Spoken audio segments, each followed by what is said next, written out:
I'd always suspected that Nathan married me primarily for the financial security my executive position provided.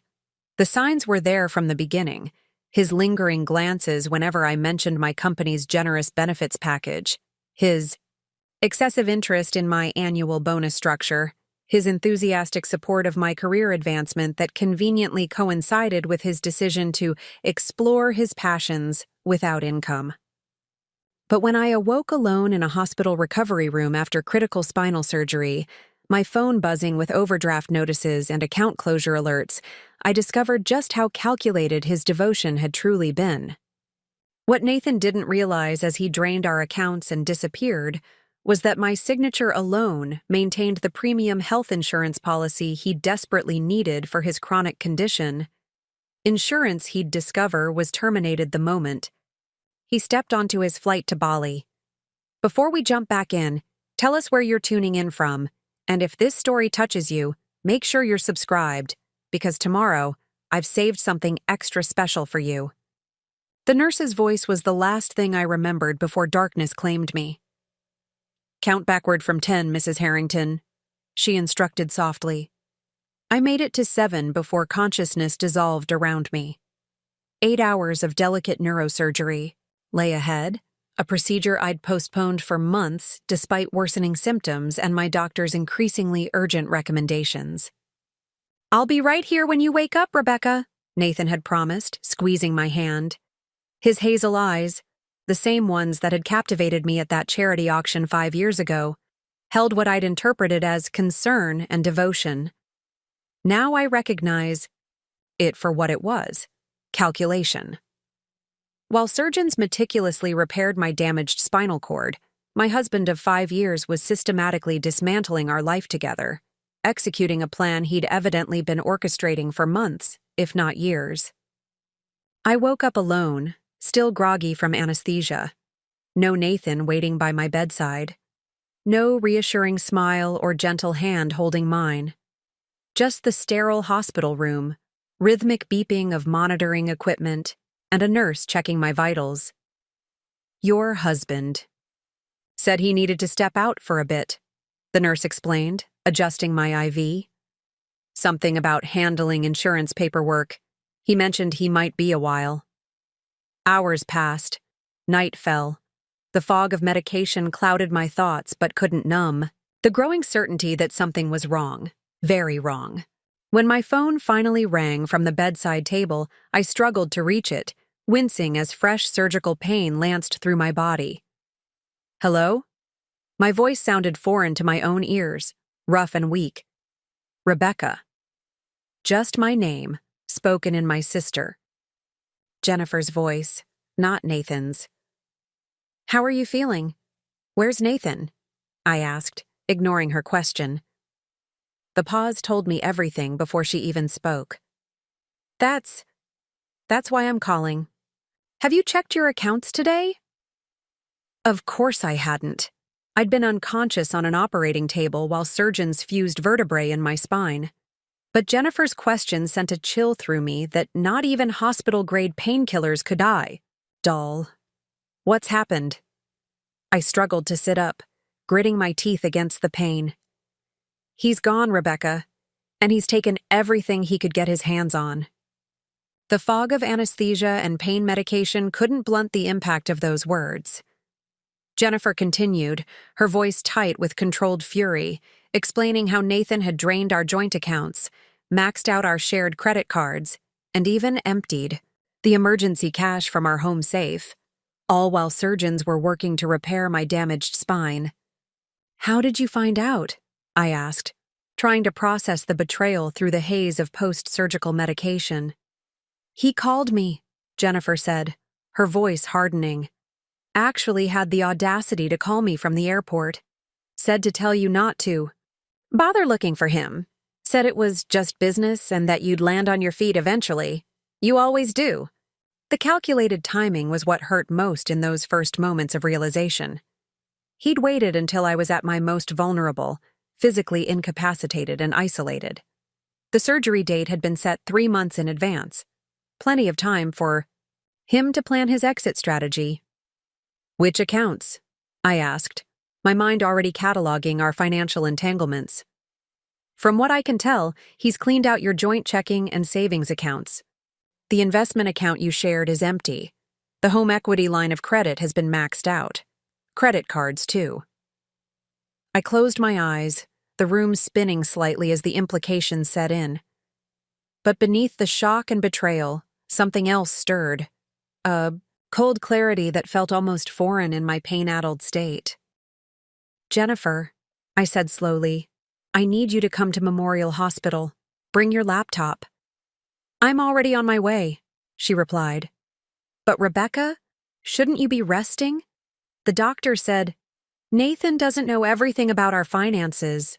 I interrupted, a strange calm settling over me. There are accounts he doesn't know about, policies he's never been aware of.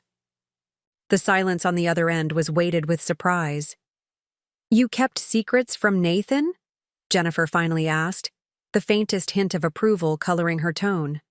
"Let's just say I never completely ignored Dad's advice about marriage and money. Our father, a self-made insurance executive with a healthy dose of professional paranoia, had drilled financial independence into his daughters from an early age. Always maintain separate emergency funds and policies, he'd warned us. Something no one else knows about." It seemed melodramatic at the time. Now it felt prophetic. "I'll be there in 20 minutes, Jennifer promised. After hanging up, I lay back against the hospital pillows, mind racing despite the medication. Nathan had been meticulous in his extraction, timing it perfectly with my surgery. 8 hours of unconsciousness had given him ample time to execute his plan to disappear with our liquid assets while I lay vulnerable on an operating table. But he'd missed something critical. He didn't know about the separate health insurance policy, a premium executive plan through my company that covered both of us, but with me as the primary policyholder. The same policy that managed his expensive medications for a chronic autoimmune condition, medications that retailed at over $4,000 per month without insurance coverage. Nathan had also overlooked the separate retirement account I'd maintained under my maiden name, managed through my father's longtime financial advisor. Not a fortune, but enough to ensure I wouldn't be left completely destitute while recovering from major surgery. I closed my eyes, not to sleep, but to think, to plan. By the time Jennifer arrived, I needed to have the outline of a strategy in place. Nathan had spent months planning his betrayal. I would need to be equally methodical in my response. The hospital room's silence was broken only by the steady beep of monitoring equipment and the occasional footsteps of nurses in the hallway outside. Darkness had fully descended, the city lights twinkling beyond my window. Somewhere out there, Nathan was probably on a plane, congratulating himself on his clean getaway, imagining me broken and destitute upon waking from surgery. The thought no longer brought tears, only a steely determination. Let him enjoy his false victory, his imagined triumph. Let him bask in his cleverness and self-satisfaction for now. It would make the reckoning all the more satisfying when it came, because it would come, not immediately. I would need time to heal, to gather information, to reconstruct what he'd done and where he'd gone. But it would come as inevitably as sunrise. I reached for my phone again, opening the contacts list. Beyond Jennifer and my father's financial advisor, there were others I would need, people with specific skills and knowledge who could help me not just recover what was mine, but ensure Nathan understood the magnitude of his mistake. The first call I made was to Diane Myers, my company's HR director and longtime friend. "Rebecca?" she answered, surprised to hear from me so soon after surgery. "Aren't you supposed to be resting?" "Change of plans," I replied, my voice steady, despite the dull throbbing that permeated my spine. "I need to make changes to my benefits package immediately, specifically my health insurance coverage." Her hesitation spoke volumes. "Rebecca, you're still under anesthesia effects. Maybe we should discuss this tomorrow when—" "Nathan's left me," I interrupted. "Cleaned out our accounts while I was in surgery. I need to remove him from my health insurance. Tonight. Another pause, longer this time. When Diane spoke again, her voice had shifted from friend to professional. I understand. I can initiate the change immediately based on the life event of separation. His coverage would terminate at midnight. Perfect, I said, glancing at the clock. It was just after 8 p.m. And Diane? I'd appreciate your discretion on this matter for now. Of course, she replied. I'll handle it personally.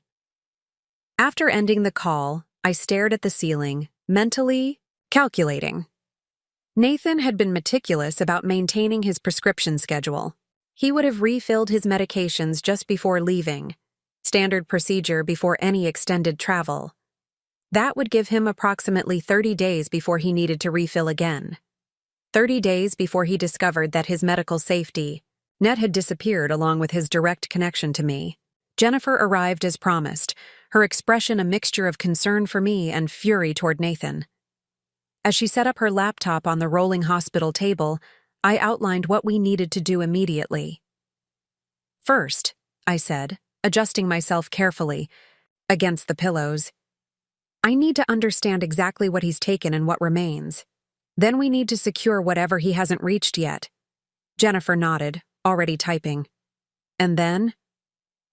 A small smile curved my lips despite the pain. And then we make sure Nathan discovers that burning bridges has consequences, especially when those bridges lead to the medical care keeping him functional. Jennifer's fingers flew across her laptop keyboard with practiced efficiency, her background in financial analysis proving invaluable as we worked to assess the damage Nathan had inflicted.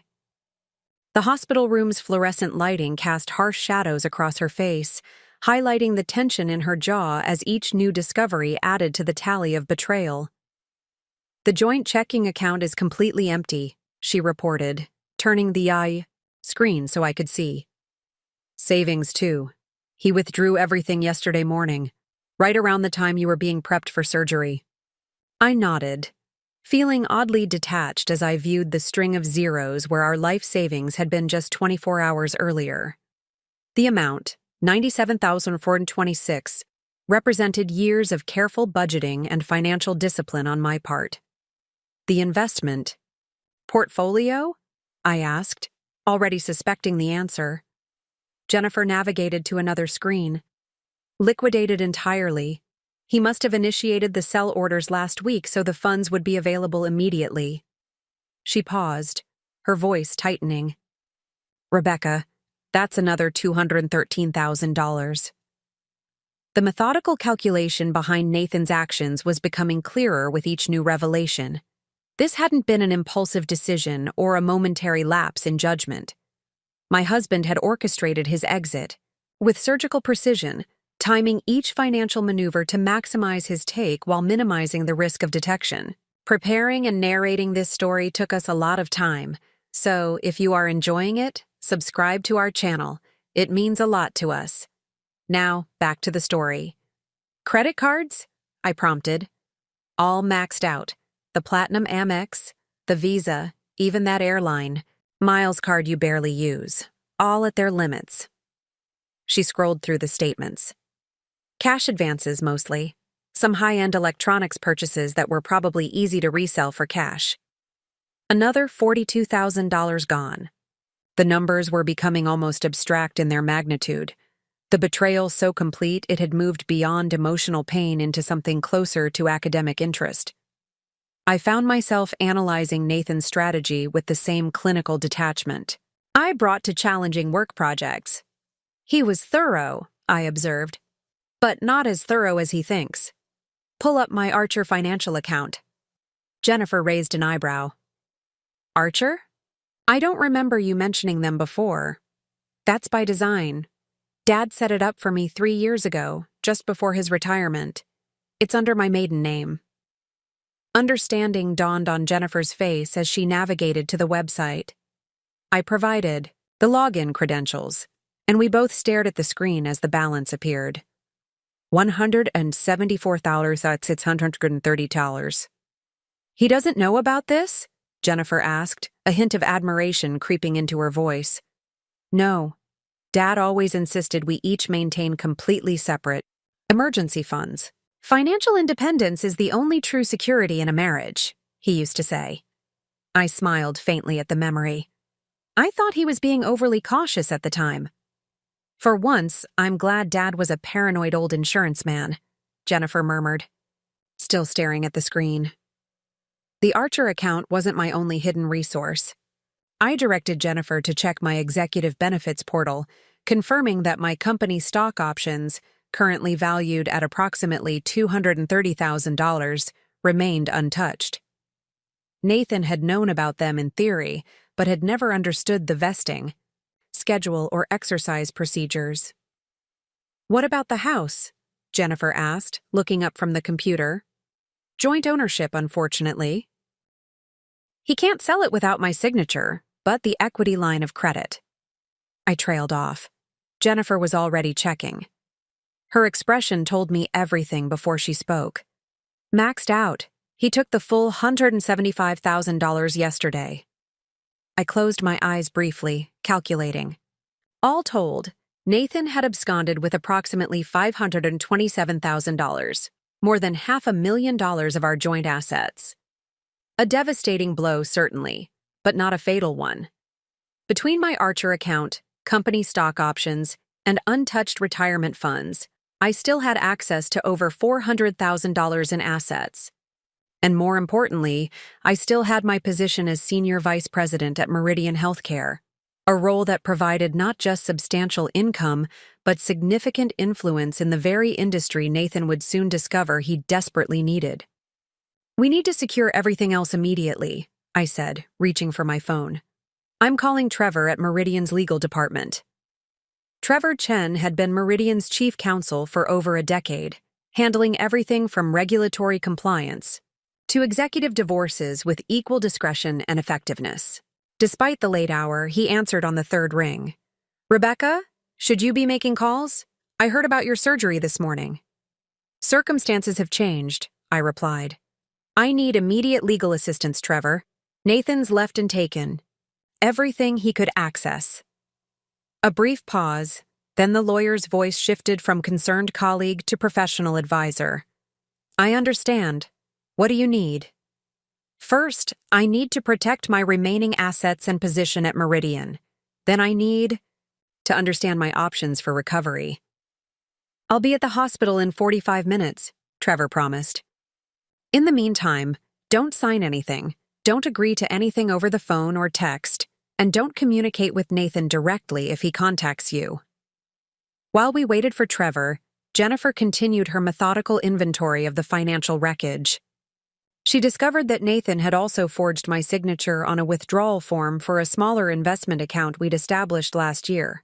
Another $43,000 gone. That's actual fraud, Jennifer noted, her expression darkening.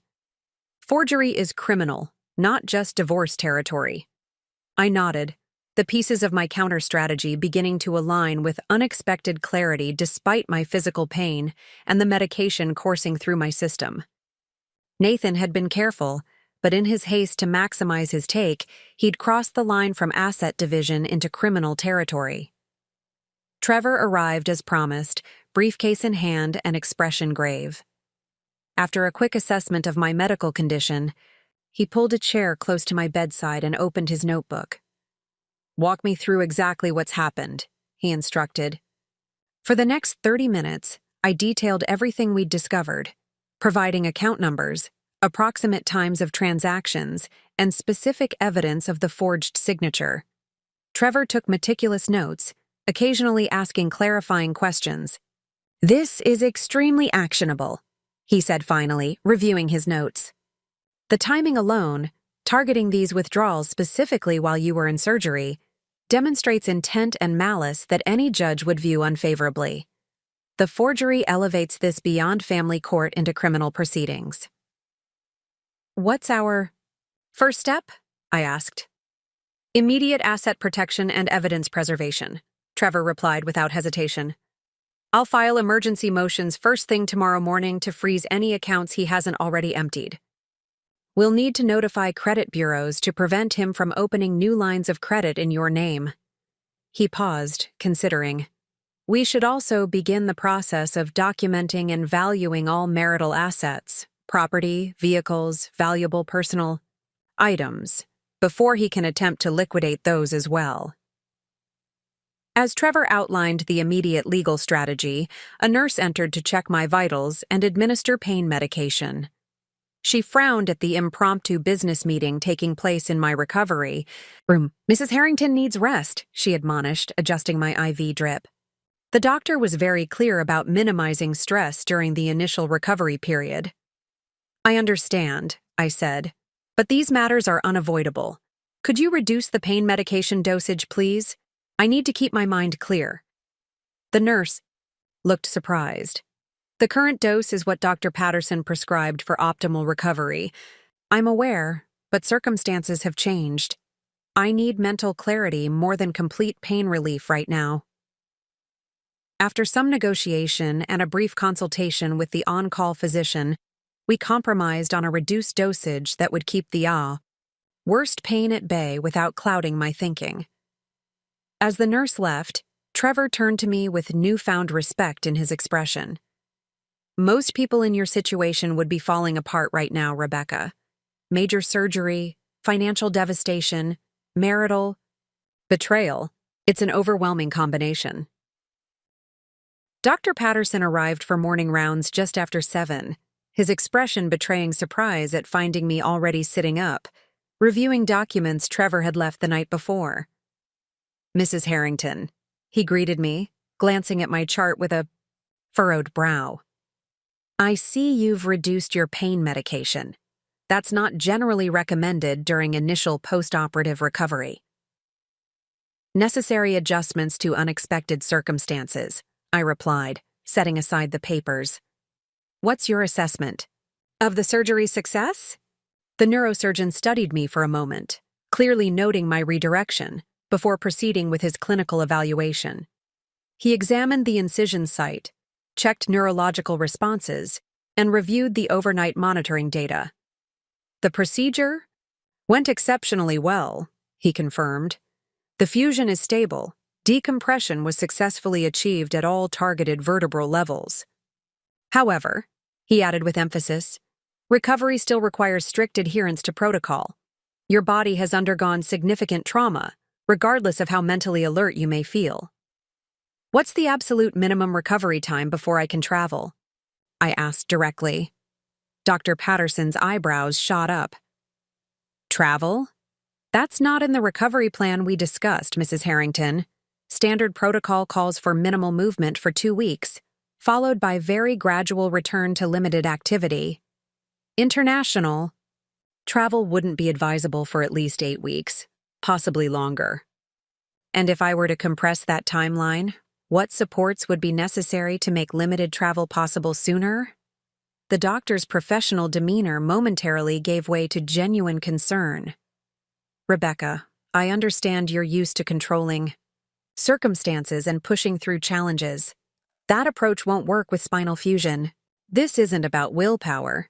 It's about biological healing processes that cannot be rushed without risking permanent damage." I nodded, acknowledging his expertise while silently recalibrating my preliminary timeline. "I understand the risks.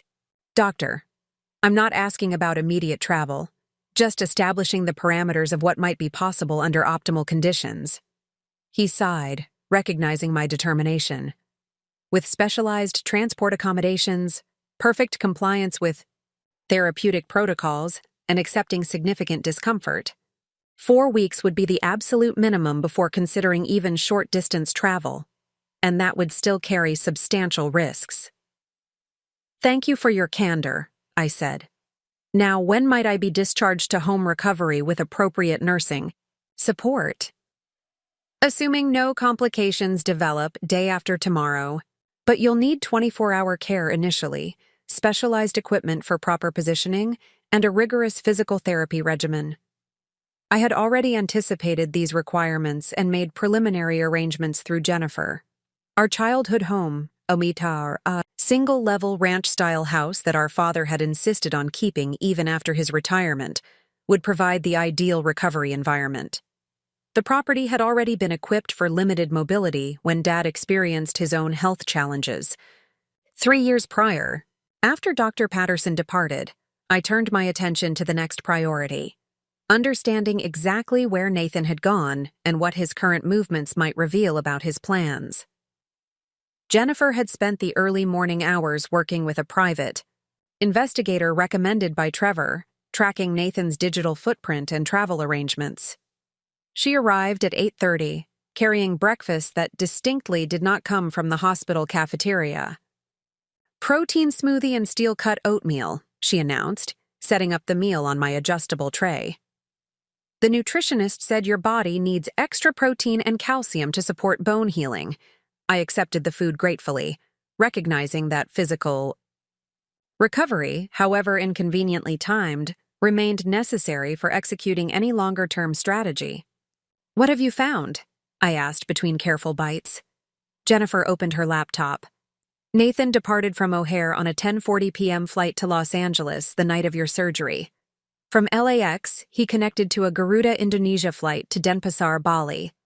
Immigration records confirm he entered Indonesia yesterday on a tourist visa." "And financially?" "He's moved quickly. The cash withdrawals were deposited across 3 different accounts at Indonesian banks within hours of his arrival.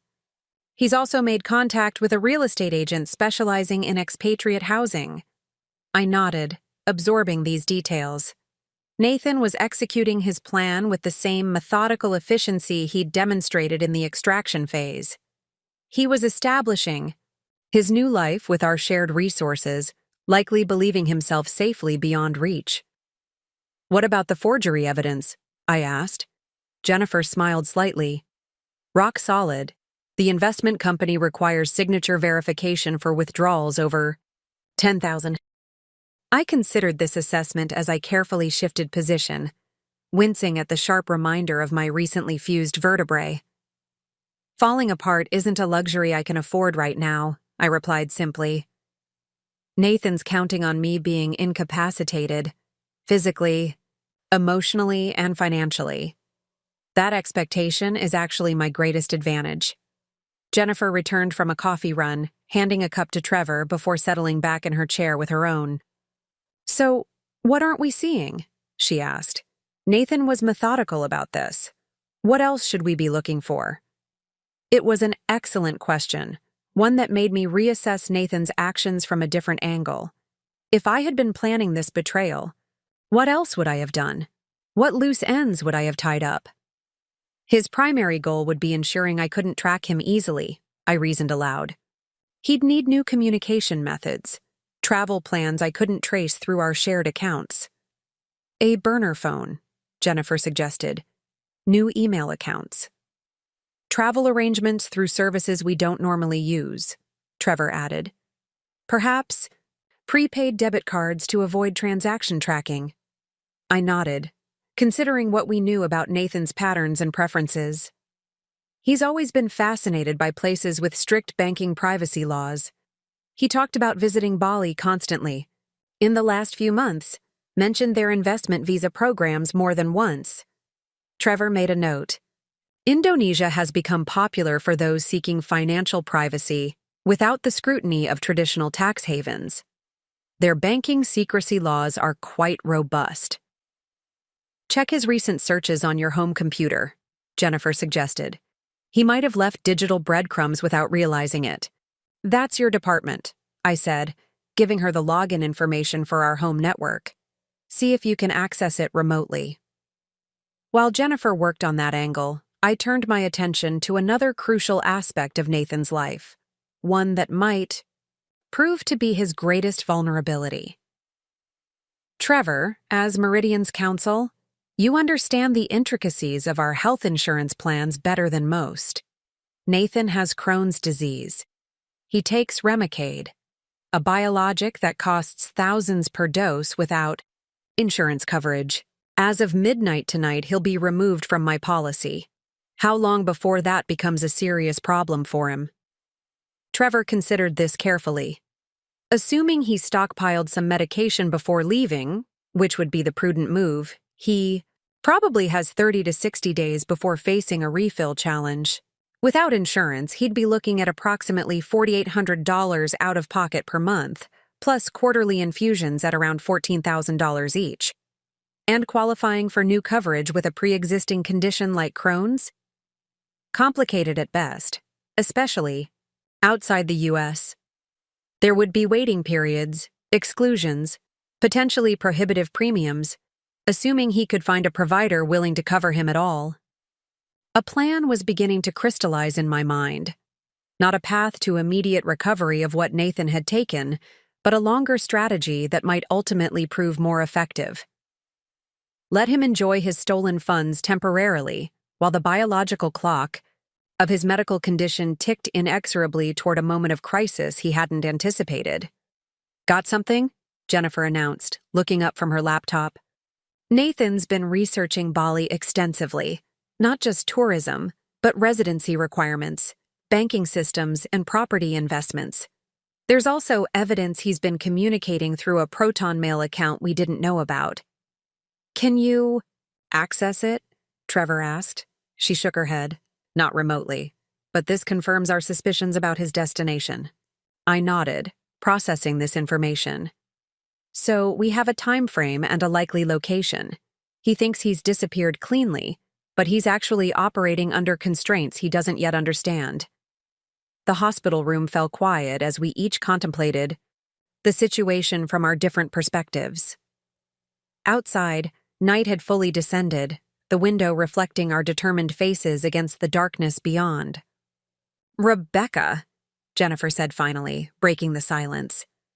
"What exactly are you planning?" I met her gaze steadily.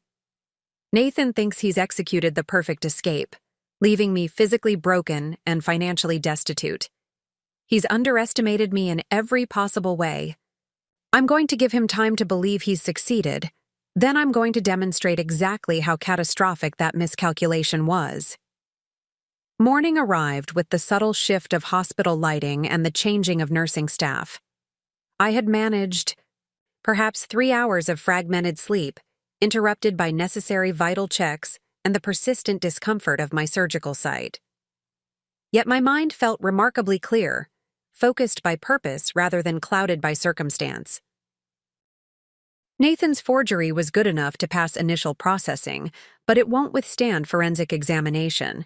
Trevor's already filed the fraud report with supporting documentation. And his medical situation? "That's where it gets interesting," Jennifer replied, turning her laptop to show me a screen filled with prescription data. I had Maria at Meridian's Pharmacy Benefits Department run a confidential audit. "Nathan filled his Remicade prescription just 3 days before your surgery, a 30-day supply.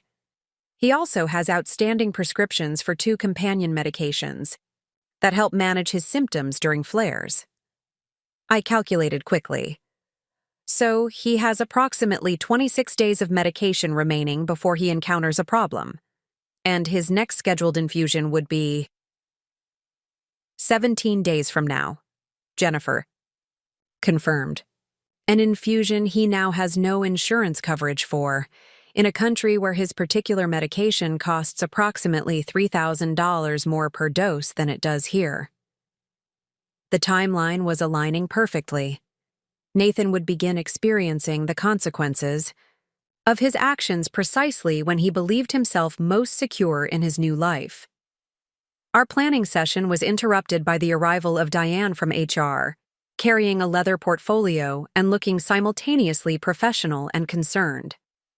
"Rebecca," she greeted me, setting down her materials before giving me a gentle hug that carefully avoided my surgical site. "How are you holding up?" "Better than expected," I replied truthfully. "Thank you for coming. I know this isn't technically part of your job description." "Nonsense. You've supported me through enough professional and personal challenges over the years." She opened her portfolio. "I've brought everything you requested. The insurance termination for Nathan was processed and confirmed last night. As requested, I've also prepared options for your medical leave." Diane and I had worked together for over 11 years, rising through Meridian's corporate ranks in EDWD tandem. As Senior VP of Operations, I handled the complex logistics of hospital system management, while she had transformed our human resources department into one of the most effective in the healthcare industry. More importantly, she understood the delicate intersection of personal crisis and professional responsibility that I now navigated. The executive committee has approved exceptional circumstances medical leave, she continued. 6 months at full salary and benefits, with the option to work remotely as your recovery permits. Your position will remain secure, with Stefan handling day-to-day operations under your remote supervision. This arrangement exceeded standard company policy, reflecting both my value to the organization and the personal relationships I'd built with Meridian's leadership. It provided crucial financial stability while allowing me the flexibility needed to address both physical recovery and Nathan's betrayal. There's one other thing, Diane added, her expression shifting subtly. The quarterly review of international medical coverage partnerships is approaching. As head of operations, you'd normally oversee this process. I immediately understood the significance. Meridian Healthcare maintained reciprocal coverage agreements with select international healthcare providers, agreements that determined which overseas facilities would accept our insurance and which would not. Indonesia was on the re-evaluation list this quarter, wasn't it? I asked, recalling the preliminary reports I'd reviewed before my surgery. Diane nodded. Several facilities in Bali specifically. The committee will want your input on which partnerships to maintain, modify, or terminate. The implications were clear. While I couldn't directly target Nathan medically, my professional position gave me significant influence over which facilities in his new location would accept American insurance coverage, including any new policy he might eventually secure. I'll review the partnership documentation as soon as I'm settled in home recovery, I assured her. The committee can expect my detailed recommendations before the next scheduled review. After Diane departed, Jennifer studied me with a mixture of admiration and concern. You're already 3 steps ahead in a game Nathan doesn't even know he's playing, she observed. But Rebecca, are you certain about this direction? Using your professional position as leverage in a personal matter carries risks. It was a fair question, one I had considered carefully during the night's quiet hours. I'm not abusing my position, I clarified. Every recommendation I make will be based on sound business analysis and legitimate quality metrics. I'm simply ensuring that those evaluations proceed according to schedule, without delays that might inadvertently benefit someone attempting to exploit our systems. Jennifer accepted this with a nod. And the broader strategy? Recovery of assets? 2 parallel tracks, I explained, carefully shifting position to ease the pressure on my surgical site. The legal process will proceed through proper channels: fraud reports, divorce filing, asset freezes. That's the visible approach, Nathan. We'll eventually anticipate and prepare for. And the second track? More subtle. We allow him to establish his new life, commit to expenses, develop routines, all based on the assumption that his medical needs are manageable with sufficient money. Then, just as he's feeling most secure, those assumptions systematically unravel. Jennifer's expression reflected dawning understanding. You're not just pursuing financial recovery. You're orchestrating a comprehensive education. Exactly, I confirmed. Nathan needs to understand that successful extraction requires more than just taking money. It requires understanding all the interdependencies and support systems that make stability possible. The remainder of the day was devoted to refining our approach. Trevor delivered preliminary legal documents requiring my signature. The private investigator provided more detailed tracking of Nathan's activities in Bali, including the location of his temporary housing and confirmation that he had already initiated permanent residency applications. By evening, exhaustion began to override even my focused determination. The reduced pain medication protocol meant every movement brought sharp reminders of my physical condition. Jennifer noticed my increasing discomfort and intervened with gentle insistence. "Enough for today," she declared, gathering the scattered documents into organized folders. "The strategy is sound, the team is in place, and pushing yourself to collapse helps no one." She was right, of course. Strategic thinking required physical endurance, which in turn demanded appropriate rest and recovery. I allowed her to adjust my hospital bed to a more comfortable position and accepted the pain medication the night nurse offered. As I drifted toward sleep, I found myself reflecting on the dramatic contrast between my current reality and what Nathan likely imagined. He pictured me broken, physically devastated by surgery, emotionally shattered by betrayal, financially ruined by his calculated extraction. Instead, within 24 hours of regaining consciousness, I had secured my remaining assets, assembled a skilled response team, identified his location and activities, terminated his health insurance, and begun developing a comprehensive strategy for both recovery and accountability. Nathan had grossly miscalculated, not by underestimating my financial resources, but by fundamentally misunderstanding who I was beyond the supportive wife role I had played in our marriage. He had failed to recognize that the same strategic mind that had elevated me to executive leadership at one of the nation's largest healthcare systems could be equally effective when applied to personal challenges. This realization brought not just determination, but a strange sense of liberation. The marriage I had invested in for 5 years had clearly been built on fundamental misperception. Nathan had never truly seen or valued the complete person I was, only the benefits my position and resources could provide him. That painful truth also contained unexpected opportunity. Free from the constraints of a relationship built on illusion, I could now respond with my full capabilities, unconstrained by the accommodations and compromises that had characterized our marriage. As consciousness faded, one thought crystallized. With perfect clarity, Nathan believed he had executed the perfect disappearing act. In reality, he had only managed to position himself precisely where the full consequences of his actions could find him, in a vulnerable situation largely of his own creation. The real education was just beginning.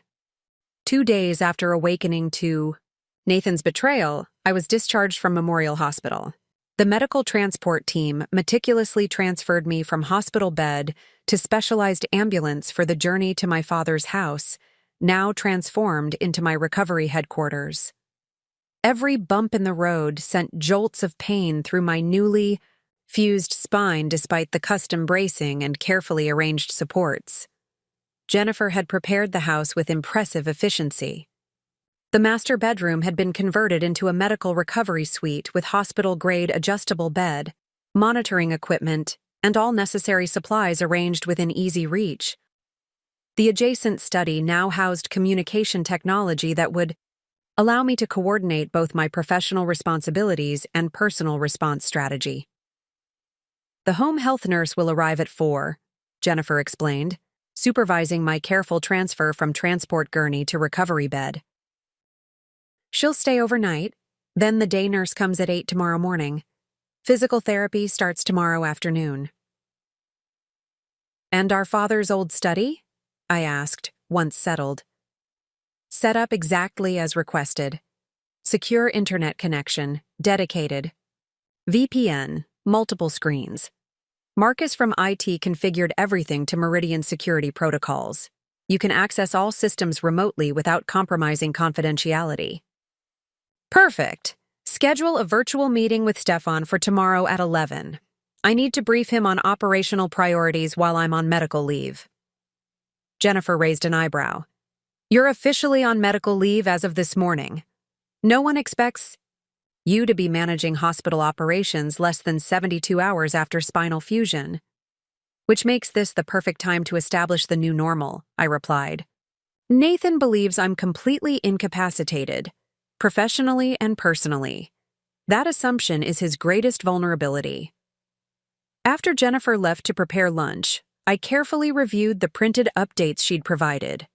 Nathan had moved quickly to establish himself in Bali, renting a luxury villa in Seminyak, a popular area for expatriates with pristine beaches and upscale amenities. He'd opened accounts at 3 separate Indonesian banks, distributing our stolen assets to minimize attention.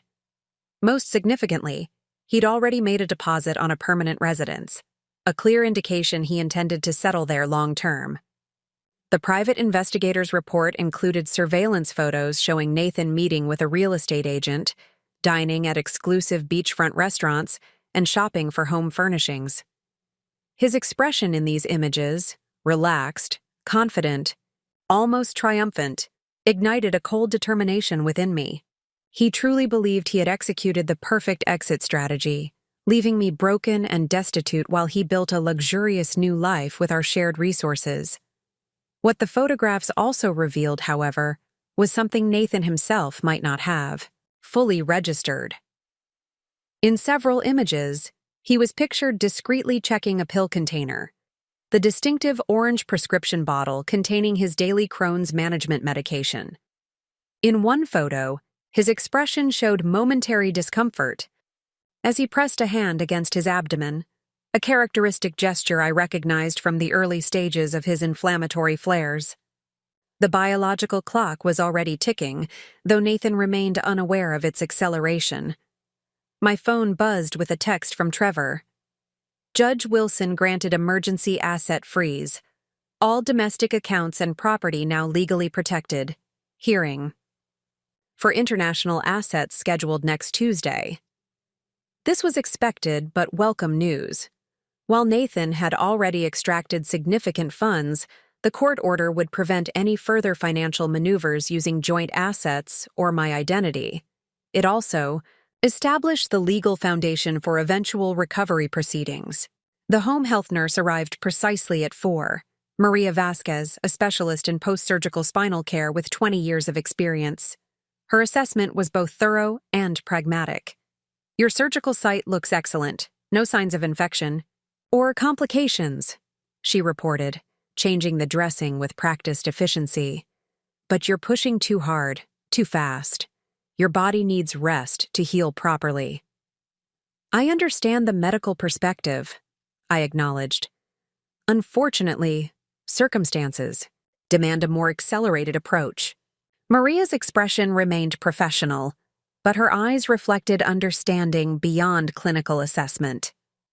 Your sister mentioned some of those circumstances. I've worked with patients facing similar challenges, though perhaps not quite so dramatically. Timed. What's your honest assessment? How quickly can I regain basic functional mobility without compromising long-term recovery? She considered this carefully while recording my vital signs. With an aggressive but carefully structured physical therapy protocol, you could potentially achieve limited independent movement within 2 weeks, functional self-care in 3 to 4, limited travel capability in 6 to 8, though I would strongly advise against international travel before the 3-month mark. This aligned with Dr. Patterson's timeline, though Maria's assessment included more granular milestones. I would need to calibrate my strategy accordingly, balancing necessary physical recovery with the psychological advantage of taking action when Nathan least expected it. I'd like to propose a cooperative approach, I said. I'll strictly adhere to all medical protocols and recovery requirements if you'll work with me to develop the most efficient path to functional independence. Maria studied me for a moment, then nodded. I can agree to that, with one condition. If at any point I determine you're risking permanent damage, you defer to medical judgment without argument. Agreed. By evening, I had established a comprehensive daily schedule that integrated medical recovery with strategic response. Mornings would be dedicated to physical therapy and medical treatments. Late mornings and early afternoons would focus on maintaining my professional responsibilities through remote work. Late afternoons would be reserved for legal consultations and strategy development. Evenings would include a second physical therapy session followed by necessary rest. The schedule was demanding, especially given my physical condition, but it provided structure and purpose that transformed passivity into agency. Instead of merely enduring recovery, I was actively building the foundation for both physical healing and strategic response. The following morning brought the first test of this integrated approach. Stefan, my second-in-command at Meridian, connected promptly at 11 for our virtual meeting. His expression revealed shock at seeing me vertical and functional so soon, after surgery, albeit carefully positioned with medical supports. "Rebecca, I didn't expect. We all assumed you'd be focused entirely on recovery for at least a couple of weeks." "Recovery remains the priority," I assured him, "but Meridian's operations can't simply pause. Let's review the critical path projects first, then discuss temporary delegation protocols." For the next hour, we methodically addressed operational priorities, establishing clear accountability and communication structures for my extended absence. Stefan had been my carefully selected deputy for 3 years, competent, detail-oriented, and loyal to the organization. He could manage day-to-day operations effectively, requiring my input only for strategic decisions and exceptional situations. "One more thing," I said as our meeting concluded. "The international partnership reviews scheduled for next month, particularly the Indonesian facilities." "I can easily postpone those until your return," Stefan offered. "They're not urgent compared to domestic operations. On the contrary, I'd like to accelerate that review process. Please have the complete audit reports on all Indonesian partner facilities sent to me by Friday. I'll handle those evaluations personally." Though clearly surprised, Stefan didn't question this directive. "I'll have the files prepared and transmitted through secure channels by tomorrow afternoon." After our meeting concluded, I turned my attention to financial matters. Jennifer had arranged a virtual consultation with Elaine Winters, a forensic accountant specializing in asset recovery across international jurisdictions. "Your situation presents both challenges and opportunities," Elaine explained after reviewing our case details. "Indonesia isn't a traditional banking haven. They've signed information exchange agreements and generally cooperate with international financial authorities. However, their systems move slowly, and local banks protect client privacy vigorously." "What's our most effective approach?" I asked. "Two-pronged strategy," she replied without hesitation. "Official channels through the courts alongside more creative pressure points. The forgery evidence gives us significant leverage with American authorities, which translates to diplomatic pressure on Indonesian institutions." "And the timeline?" Elaine's expression turned pragmatic. "Realistically, 6 to 12 months. For comprehensive recovery through official channels alone. Faster if we can create circumstances that motivate voluntary repatriation of funds. Meaning if Nathan chooses to return assets rather than having them forcibly recovered." "Exactly. People who extract assets illegally typically do so with specific lifestyle expectations. When those expectations become unsustainable or significantly compromised, voluntary settlement often follows, particularly when criminal charges are pending." This assessment aligned perfectly with my developing strategy. Nathan hadn't simply taken money, he had taken it with specific intentions for using it to create a comfortable new life beyond my reach. If that comfort became increasingly elusive, despite having the funds, his calculation would fundamentally change. The afternoon brought my first physical therapy session with Damon Chen, a sports rehabilitation specialist who had worked with professional athletes recovering from spinal injuries. His approach was methodical but ambitious, focusing on core stabilization and gradual mobility progression. "Most post-surgical protocols emphasize excessive caution," he explained, guiding me through carefully calibrated movements. "That's appropriate for typical patients. But with proper technique and sufficient motivation, we can safely accelerate functional recovery without compromising fusion integrity." By the end of the 90-minute session, I was exhausted, but encouraged. Damon had identified specific therapeutic targets for each phase of recovery, creating a roadmap to independence that was aggressive yet achievable. "Same time tomorrow," he said, making final notes in my treatment record. "And remember, consistent small efforts compound more effectively than occasional intense pushes. 20 minutes of proper exercises 6 times daily will progress your recovery faster than a single exhausting session." The wisdom of this approach extended beyond physical recovery to my broader strategy. Nathan had executed his betrayal through methodical planning and consistent action over months. My response would require similar discipline.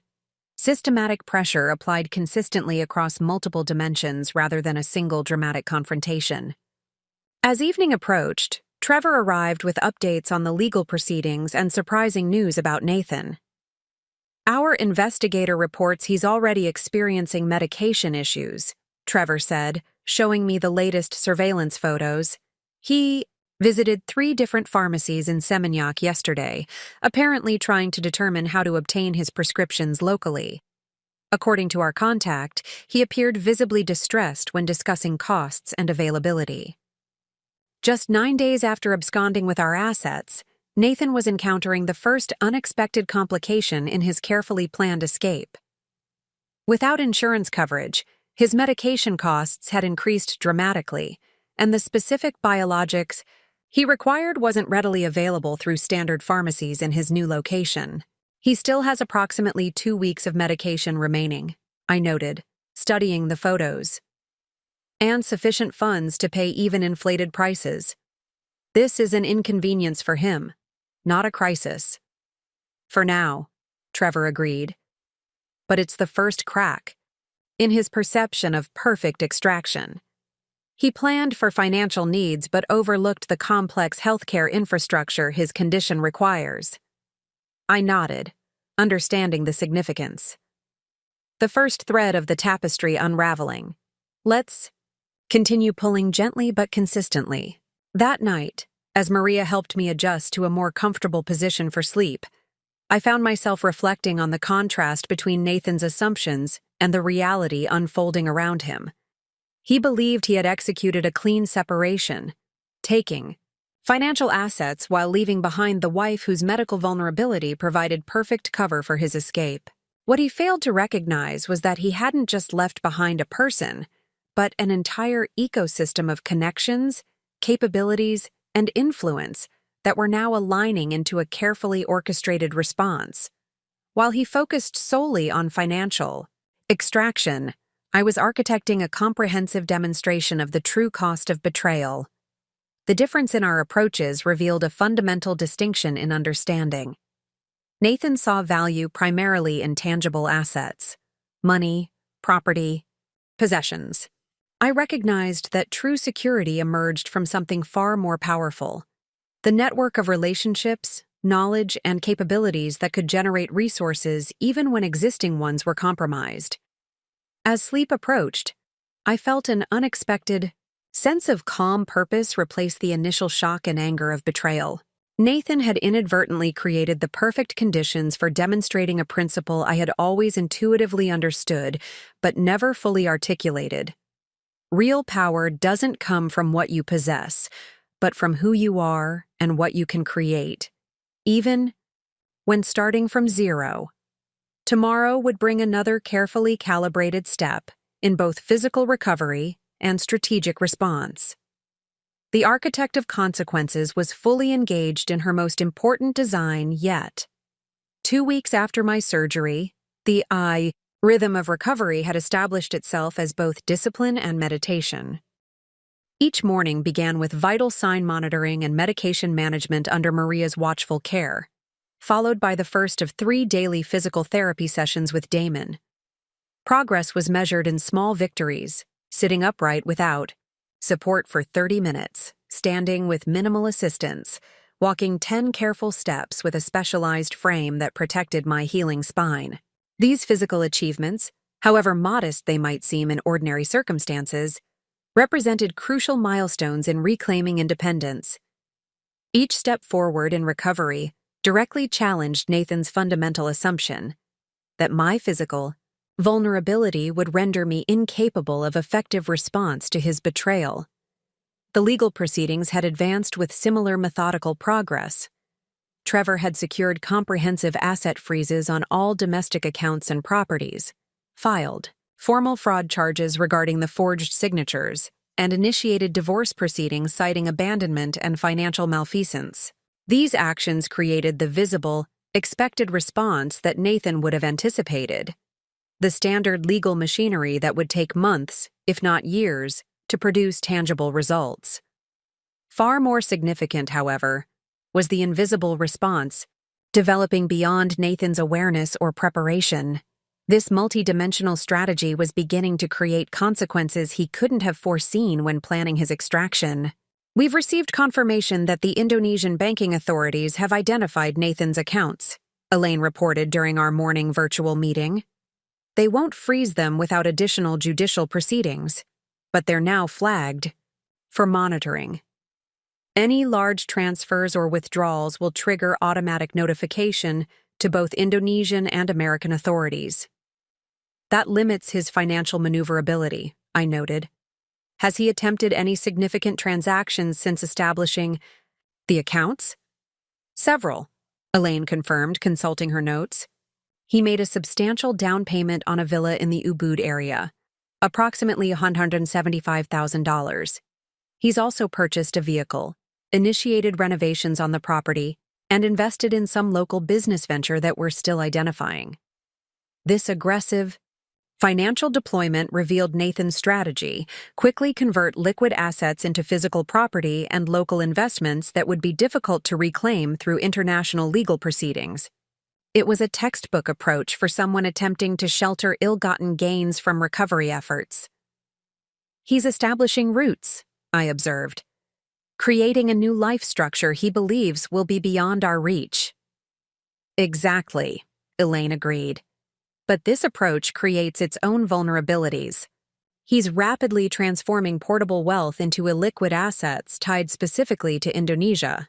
If that location becomes problematic for any reason, then he's effectively trapped himself," I completed the thought. "His resources become significantly less valuable if he needs to relocate quickly." This insight reinforced the strategic direction I had been developing. Nathan believed he had achieved complete escape by physically relocating with financial resources. In reality, he had merely exchanged one set of dependencies for another, banking on Indonesia remaining a viable long-term haven regardless of changing circumstances. My professional responsibilities at Meridian provided unexpected leverage in addressing this assumption. The accelerated review of international healthcare partnerships had revealed significant compliance and quality issues with several Indonesian facilities, issues that legitimately warranted reconsideration of reciprocal coverage agreements. The data indicates consistent documentation deficiencies at 3 of the 5 Bali partner facilities, I explained during a virtual executive committee meeting later that morning. Additionally, their medication sourcing protocols don't meet our updated compliance standards, particularly for specialized biologics and immunosuppressants. Stefan and the other committee members nodded, reviewing the detailed analysis I had prepared. The issues identified were genuine concerns for a healthcare organization with Meridian's quality standards, not manufactured pretexts. "Your recommendation?" asked Dr. Lawson, our chief medical officer. "Suspension of reciprocal coverage agreements. With the non-compliant facilities pending remediation of identified issues," I replied. "Continued partnership with the 2 facilities meeting standards, with enhanced monitoring protocols." The committee unanimously approved the recommendation. Within 24 hours, Meridian would officially suspend coverage acceptance at 3 of the 5 major healthcare providers in Bali, including the only facility on the island that regularly stocked the specific biologic medication Nathan required for his condition. This decision, while completely legitimate from a business and compliance perspective, would significantly complicate Nathan's healthcare access even if he secured new insurance coverage. Any policy he obtained would likely have reciprocal agreements. with the same major American healthcare systems, all of which followed Meridian's lead on international facility evaluations. I took no direct satisfaction from this development, but recognized its strategic importance.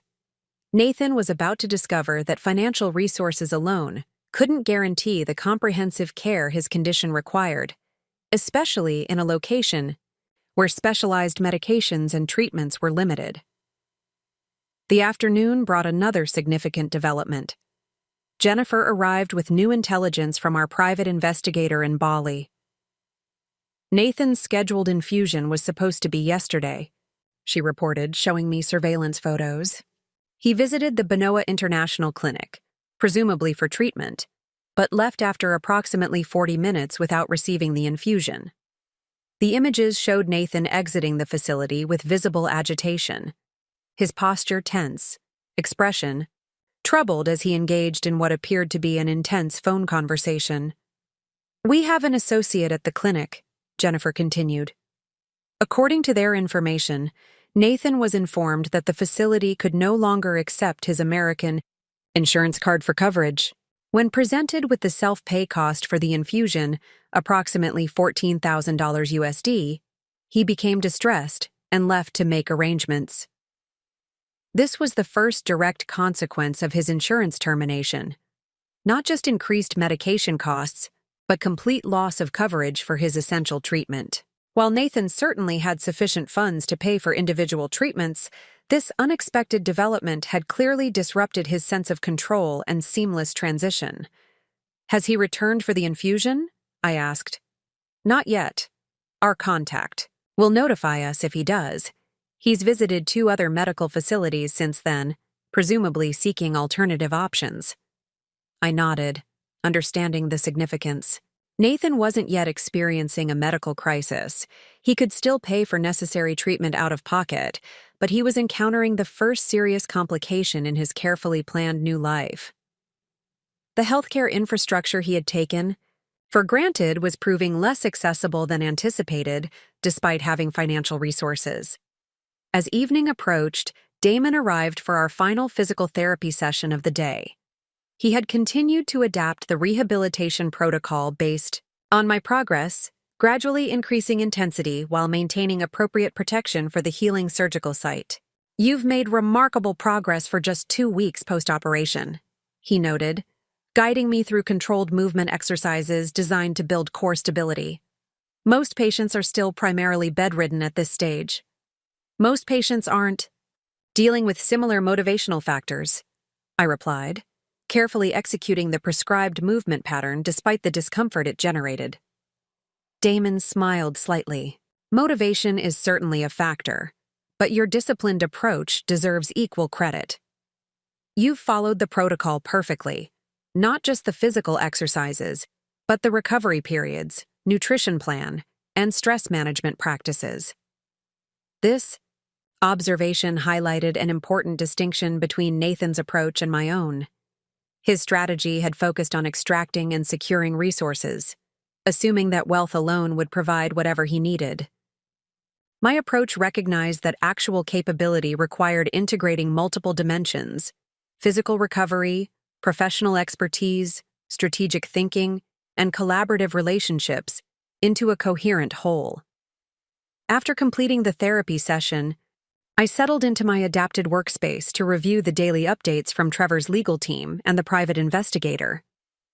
Nathan had visited a currency exchange office, converting a significant amount of money to physical cash, a possible indication that he was preparing contingency plans as his electronic banking options became more constrained. Most telling, however, was a report that he had contacted a medical tourism agency specializing in Singapore healthcare arrangements. This suggested he was exploring options for receiving his treatments in a different location, having encountered obstacles in Bali. As I considered these developments, Maria arrived to assist with evening medical routines and preparation for sleep. After checking my vital signs and surgical site, she helped adjust my position to optimize comfort while maintaining proper spinal alignment. "You're pushing the boundaries of what should be physically possible at this stage of recovery," she observed, her tone reflecting professional concern tempered with respect. It's remarkable, but please remember that healing has its own timeline that can't be completely overridden by willpower. I understand the limitations, I assured her, but I've also discovered that traditional recovery timelines include significant buffer zones designed for patients with average motivation and compliance. I'm not working against the biological healing process, just eliminating unnecessary margins. She nodded thoughtfully. Just be careful to distinguish between productive acceleration and counterproductive pushing. The former advances recovery. The latter can set it back significantly. This wisdom applied equally to my broader strategy regarding Nathan. Productive pressure would gradually guide him toward the inevitable recognition that his current path was unsustainable, despite his financial resources. Excessive or premature confrontation would only trigger defensive entrenchment and potentially dangerous desperation. After Maria departed for the night, I spent a final hour reviewing the integrated timeline Jennifer and I had developed. It mapped the intersection of my physical recovery milestones, legal proceedings, financial constraints, on Nathan, and his predicted medical needs over the coming months. The pattern was clear. Nathan's carefully constructed new life would face escalating challenges that no amount of stolen money could fully resolve. His health condition created an ongoing need for specialized care that was simply not consistently available in his chosen location, regardless of his willingness to pay premium prices. The legal proceedings, while slow, were steadily constraining his financial flexibility and creating mounting pressure. Most importantly, these developments were unfolding without any direct confrontation that would trigger Nathan's defensive responses. Like water gradually reshaping stone, circumstances were systematically demonstrating the fundamental flaws in his extraction strategy without any visible hand directing the process. As I prepared for sleep, I reflected on the profound shift in perspective these weeks had created. When I first awoke from surgery to discover Nathan's betrayal, the combination of physical vulnerability and financial devastation had momentarily seemed overwhelming. The sheer audacity of his timing, targeting my moment of greatest vulnerability, had initially appeared to give him an insurmountable advantage. Now, just 16 days later, that same audacity revealed itself as his greatest miscalculation.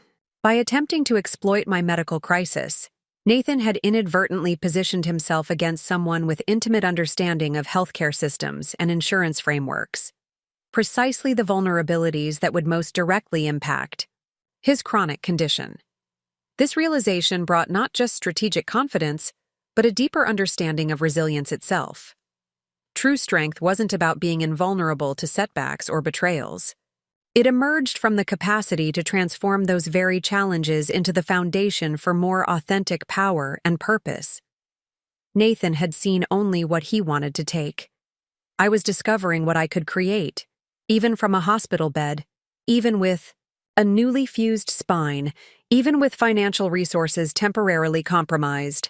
That fundamental difference in perception would ultimately determine which of us truly succeeded in rebuilding after the rupture he had created.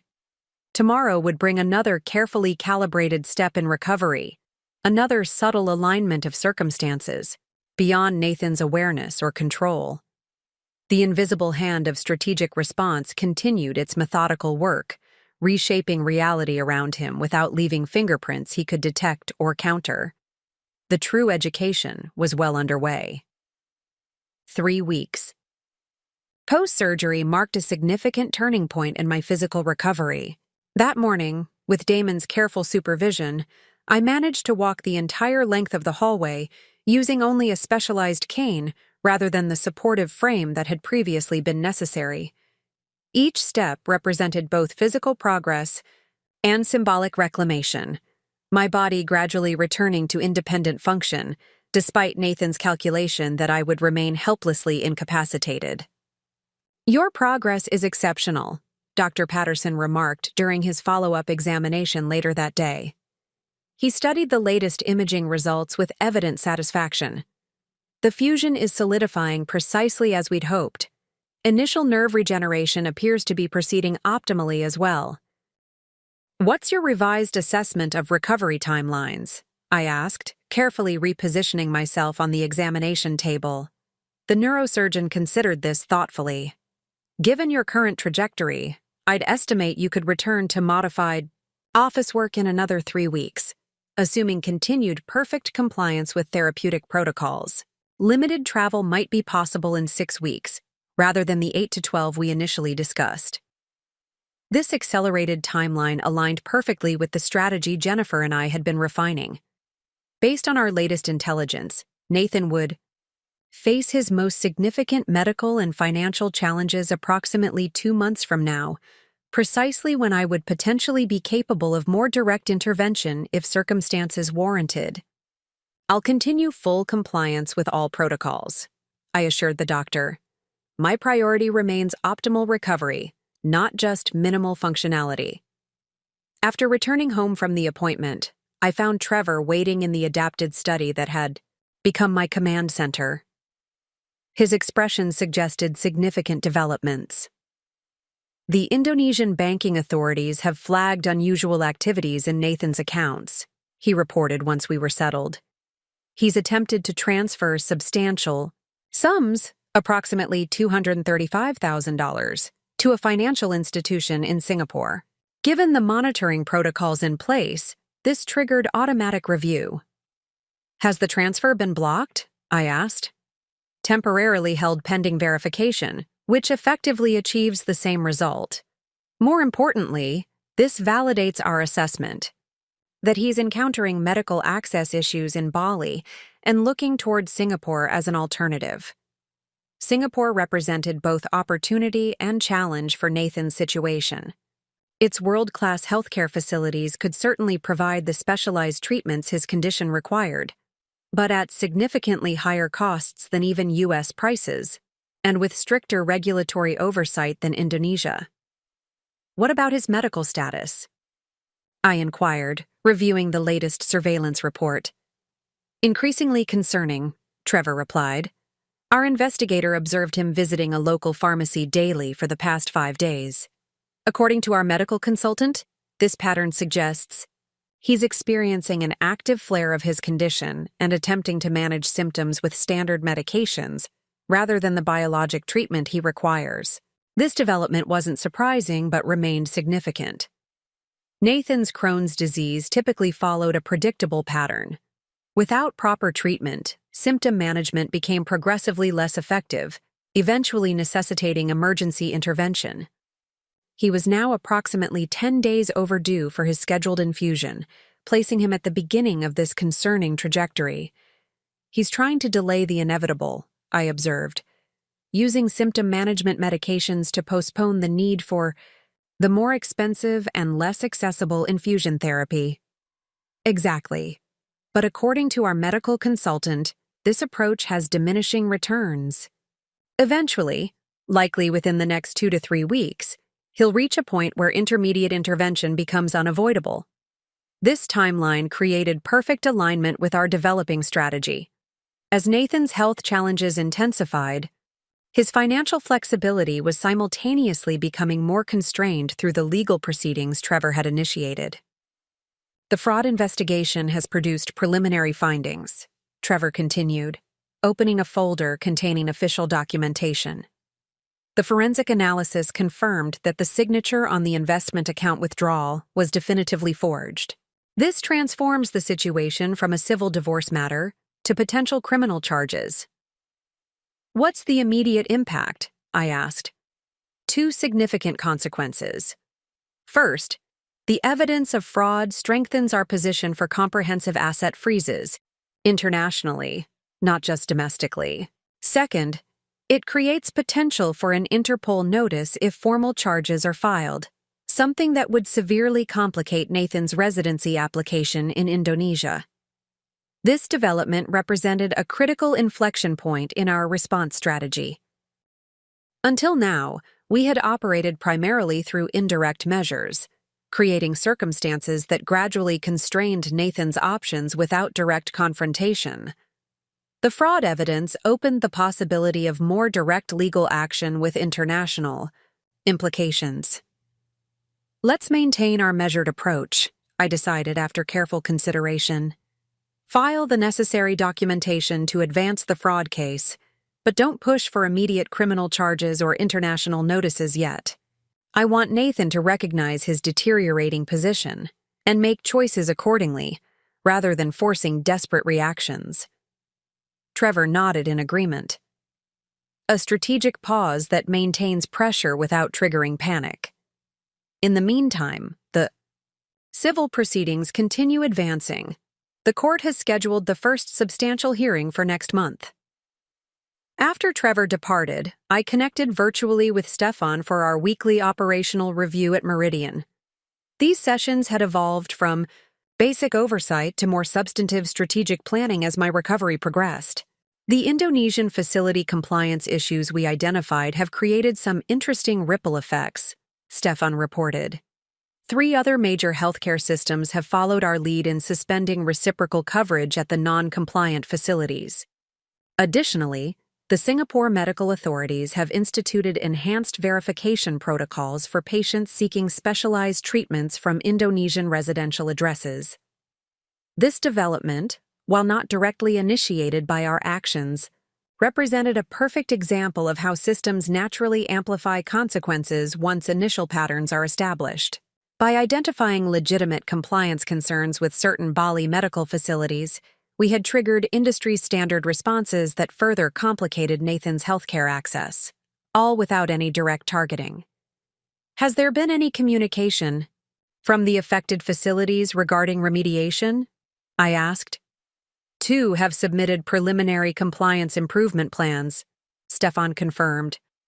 If implemented properly, they could potentially meet standards within 4 to 6 months.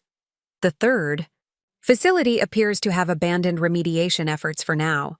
This timeline meant that even if Nathan secured alternative insurance coverage, his local medical options would remain severely limited for the foreseeable future, forcing either expensive travel to Singapore or some form of compromise and return.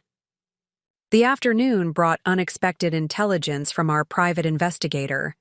Nathan had been observed meeting with a legal representative at his villa, not his regular Indonesian attorney who handled his residency application, but someone new. Jennifer's. Research quickly identified this individual as a specialist in international divorce and asset protection. He's finally realized the comprehensive nature of the legal response, Jennifer noted as we reviewed the surveillance photographs.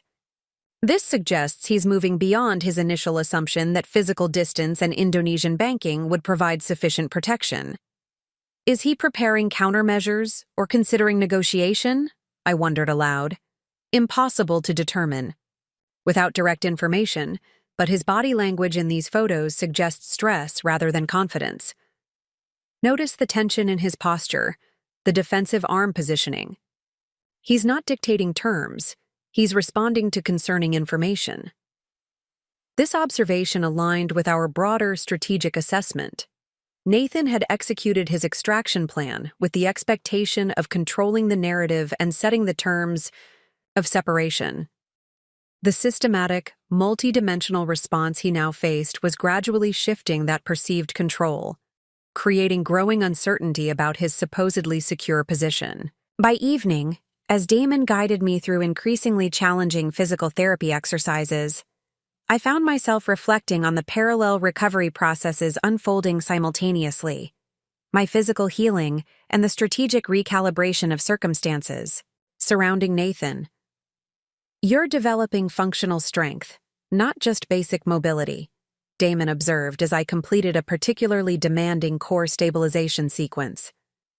That's the difference between simply recovering and actually rebuilding, with greater resilience. His observation captured precisely what distinguished my approach from traditional recovery, both physically and strategically. I wasn't merely seeking to return to prior conditions or reclaim what had been taken. The goal was transformation, emerging, with greater capability and awareness than before the disruption occurred. This principle extended beyond physical rehabilitation to the entire response strategy. Rather than simply pursuing financial recovery or legal consequences for Nathan, The integrated approach addressed fundamental patterns that had made the betrayal possible in the first place: the imbalanced relationship dynamics, unexamined assumptions, and systemic vulnerabilities. Later that evening, after completing necessary work and therapy, I received an unexpected update from the private investigator. Nathan had made an emergency visit to a private medical clinic in Seminyak, arriving via taxi rather than driving himself, a significant departure from his usual patterns. According to our contact at the facility, he received intravenous hydration and steroid treatment, Jennifer reported when I called her with this information. Typical crisis intervention for acute Crohn's symptoms, but not the definitive biologic therapy his condition requires long-term. Is he still at the facility? I asked. No. He returned to his villa approximately 2 hours ago. Our surveillance indicates he's canceled his appointments for tomorrow, another indication that his health situation is deteriorating faster than he anticipated. This development created both opportunity and ethical consideration. Nathan's medical condition was accelerating toward crisis more rapidly than our projections had suggested. While this increased pressure toward potential resolution, it also raised legitimate questions about appropriate boundaries in our response strategy. Contact our medical consultant, I instructed Jennifer. I want an expert assessment of Nathan's likely condition based on the available information and treatment patterns. We need to maintain awareness of where health challenges cross from strategic pressure into genuine medical emergency. Already initiated, she confirmed. Dr. Keller will provide a confidential assessment by morning. After ending the call, I carefully positioned myself at the window overlooking the garden, now illuminated by subtle landscape lighting. The physical effort of standing unassisted for these few minutes represented tangible progress, painfully earned through consistent, therapeutic discipline and unwavering determination. The parallel with the broader strategic situation was impossible to ignore. Just as my physical recovery required both time and disciplined effort without shortcuts, the systematic response to Nathan's betrayal demanded similar patience and integrated action. Both processes revealed the same fundamental truth. Genuine transformation couldn't be rushed or forced, only strategically facilitated through consistent alignment of necessary conditions. Nathan was beginning to experience the consequences of his actions not through direct retaliation, but through the natural unwinding of complex systems he had taken for granted. His health, financial flexibility, legal standing, and future security were all gradually shifting from assumed certainties to mounting questions, not because anyone was targeting him vindictively, but because sustainable stability required more than simply taking resources and disappearing. As I returned to the adapted bed that still supported my healing spine, I reviewed the day's developments with measured satisfaction. The strategic pressure was building precisely as designed: systematic, multidimensional, and increasingly difficult for Nathan to attribute to any single cause or counter through simple financial solutions. The question was no longer whether Nathan would recognize the unsustainability of his current path, but when and how he would respond to that recognition. Would he attempt increasingly desperate maneuvers to maintain his illusory independence? Or would he eventually acknowledge the fundamental miscalculation at the heart of his extraction strategy? Either way, the shifting tides were now unmistakable. Nathan had planned his betrayal assuming he was leaving behind only a vulnerable, incapacitated woman.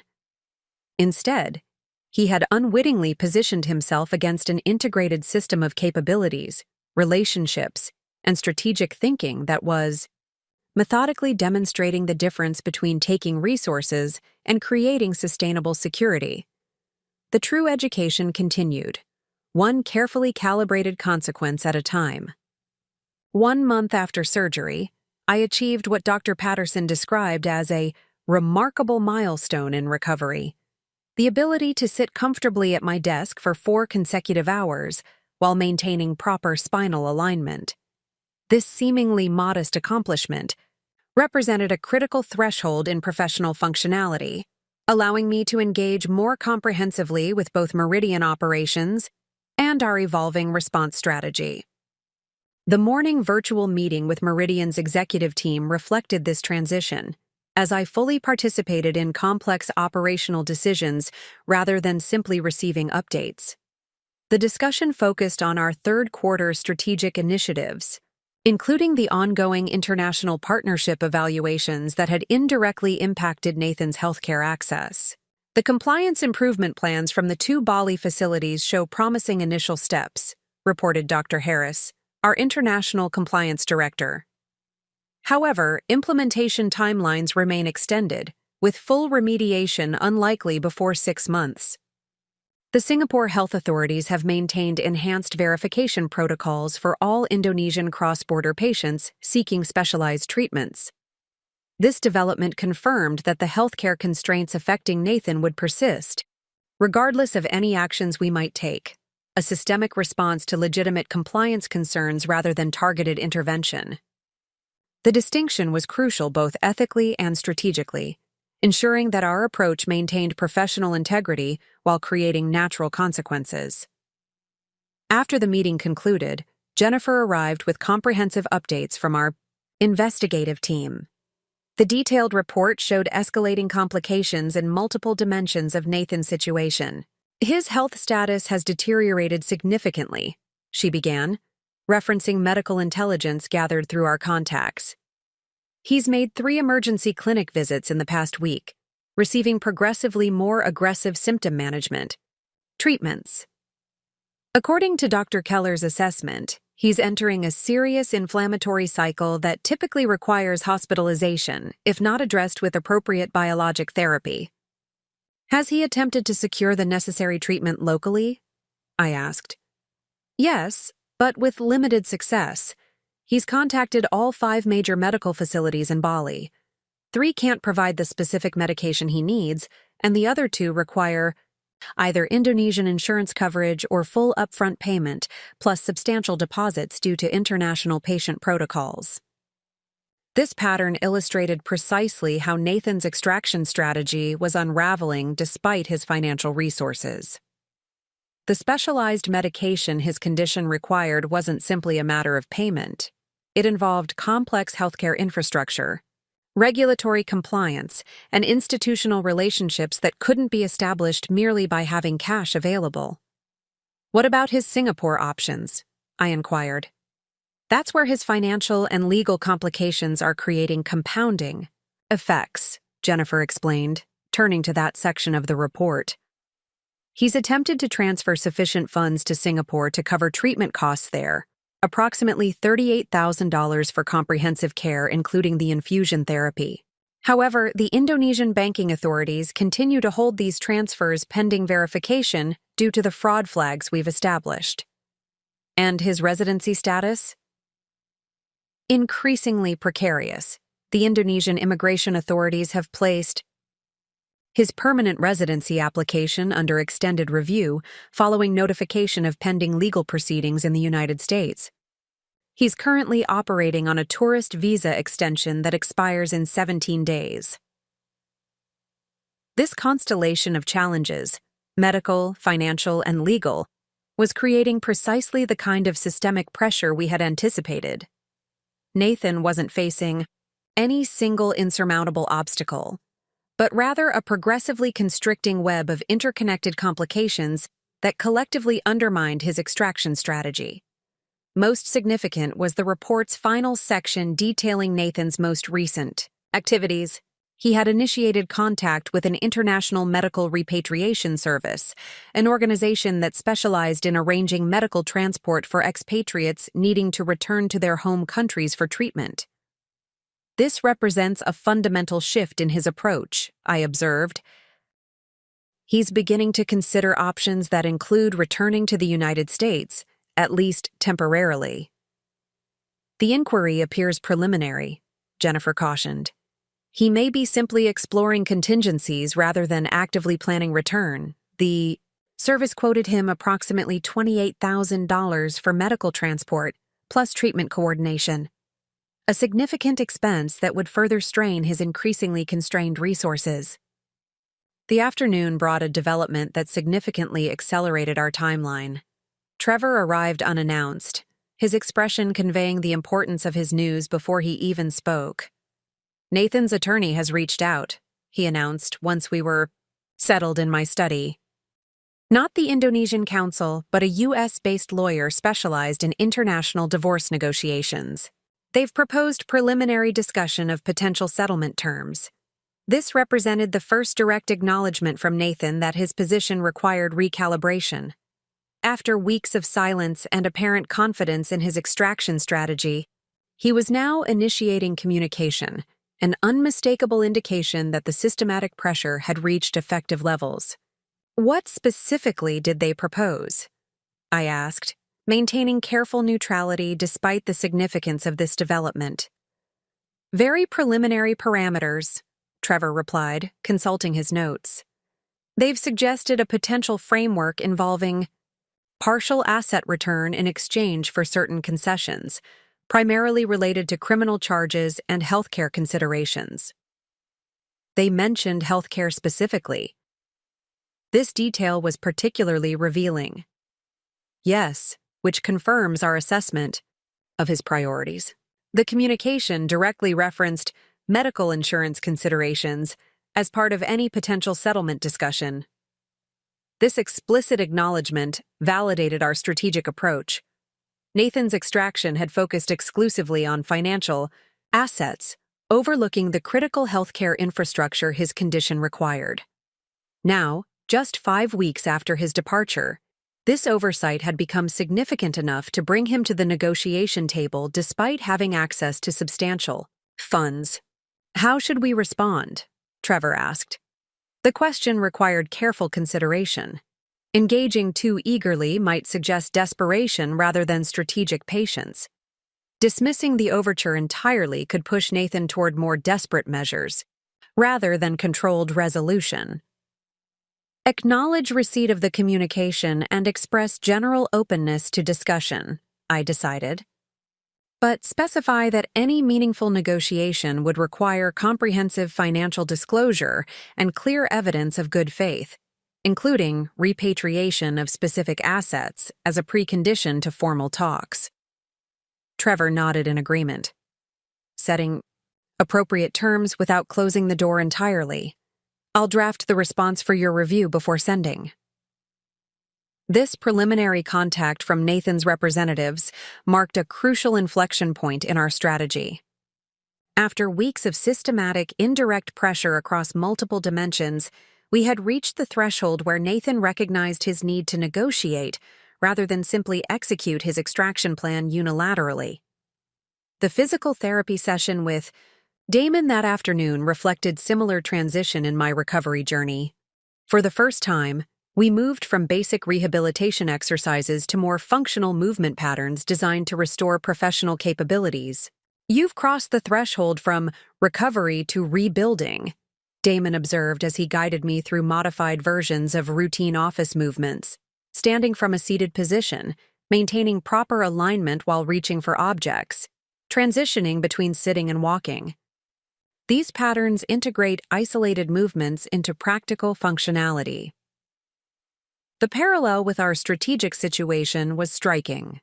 Just as my physical rehabilitation had progressed from isolated therapeutic exercises to integrated functional patterns, our response to Nathan's betrayal had evolved from separate legal, financial, and healthcare consequences into a cohesive system that now required him to engage rather than simply evade. By evening, further intelligence confirmed this transition. The private investigator reported that Nathan had canceled his scheduled meeting with his Indonesian real estate agent, a significant departure from his previous focus on establishing permanent residence. He had also been observed researching medical facilities in the eastern United States, specifically centers specializing in inflammatory bowel disease treatment. These behavioral changes suggested Nathan was actively reconsidering his geographical strategy, recognizing that his health condition created requirements that couldn't be adequately addressed in his chosen location, regardless of financial resources. The systematic, multidimensional pressure had effectively demonstrated that extraction without consideration of comprehensive needs created unsustainable vulnerability. As Maria completed her evening medical assessment, she noted improvements in both physical metrics and overall resilience. "Your body is adapting remarkably well," she observed while checking the healing surgical site. "Not just in terms of the fusion itself, but in the compensatory strength you've developed in supporting muscle groups. The body is impressively adaptive when given appropriate challenges and support," I replied. "That's precisely right," she agreed. "Too little challenge prevents necessary strengthening. Too much disrupts healing. The art is finding exactly the right pressure to stimulate optimal adaptation." This principle extended perfectly to our broader strategy. The systematic pressure we had applied to Nathan's situation was calibrated to stimulate recognition and adaptation, rather than trigger desperate resistance. The initial contact from his representatives suggested we had achieved this delicate balance, creating sufficient consequences to necessitate recalibration without pushing toward destructive escalation. That night, reviewing the integrated timeline Jennifer and I had developed, I realized we had reached our projected inflection point approximately 2 weeks earlier than anticipated. Nathan's health complications had accelerated more rapidly than our medical consultants predicted, creating earlier pressure toward potential resolution. This acceleration required corresponding adjustment to our response strategy. If Nathan was genuinely considering return for medical treatment, we needed to ensure that pathway remained accessible while maintaining appropriate accountability for his actions. A balanced approach would facilitate necessary medical care while requiring meaningful restitution and legal responsibility. I drafted preliminary parameters for potential resolution, focusing on 3 core principles: accountability without vindictiveness, restitution without devastation, and access to necessary medical care without absolution of responsibility. These guidelines would shape our approach to any formal negotiation, ensuring that resolution served justice without descending into retribution. As I completed this framework, my phone buzzed with an incoming text from an unknown international number. The message contained just 5 words: "We need to talk. Nathan." This direct outreach, bypassing attorneys and formal channels, confirmed the effectiveness of our strategic pressure. Nathan wasn't simply exploring theoretical options through representatives. He was personally experiencing sufficient consequences to initiate direct communication. I considered various response options, weighing the potential implications of each. Emotional reaction, however justified, would undermine the strategic discipline that had proven effective thus far. Immediate engagement might suggest eagerness that would compromise negotiating position. Complete silence could push toward desperation rather than resolution. After careful consideration, I composed a response that maintained both boundaries and possibilities. Any communication should proceed through appropriate channels given pending legal matters. Your attorneys have my representative's contact information. This response acknowledged his outreach without providing the direct engagement he sought, maintaining the professional framework we had established while reinforcing that resolution would require proper process rather than informal conversation. Within minutes, his reply arrived. "My medical situation is deteriorating rapidly. Insurance complications making treatment impossible here. Need temporary arrangement while legal matters resolved." The message confirmed our assessment completely. Nathan's extraction strategy had created unsustainable medical vulnerability that now outweighed the financial advantages he had secured.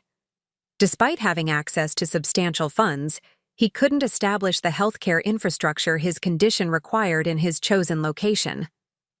My response maintained strategic discipline while acknowledging the medical reality. Your healthcare access remains entirely within your control. Return for appropriate medical treatment would demonstrate good faith necessary for any potential. Negotiation.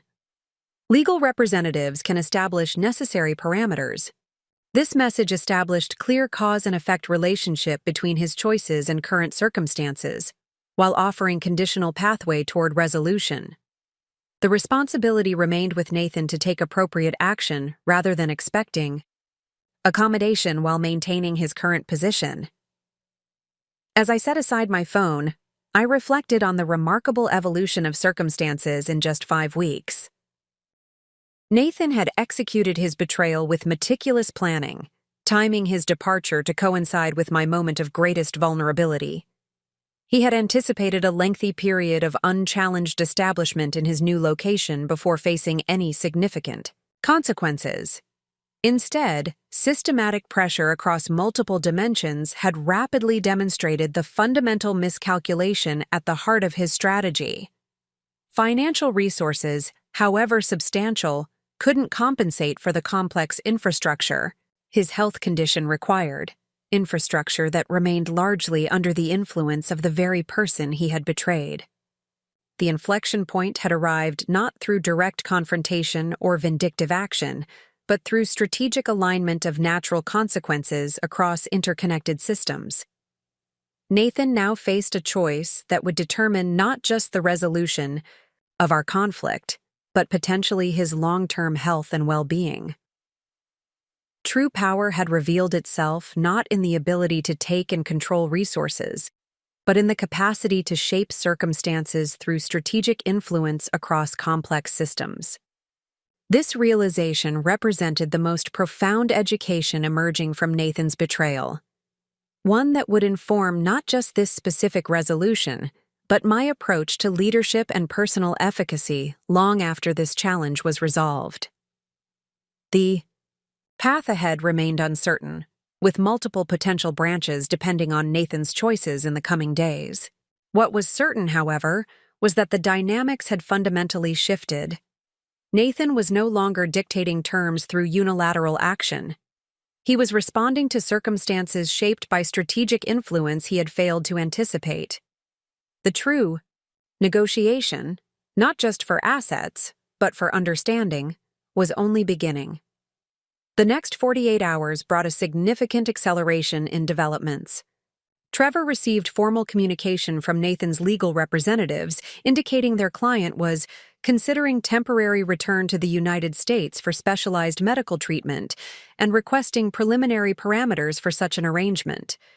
This official outreach, following Nathan's direct message, confirmed that his situation had deteriorated to the point where maintaining his extraction strategy had become untenable despite his financial resources.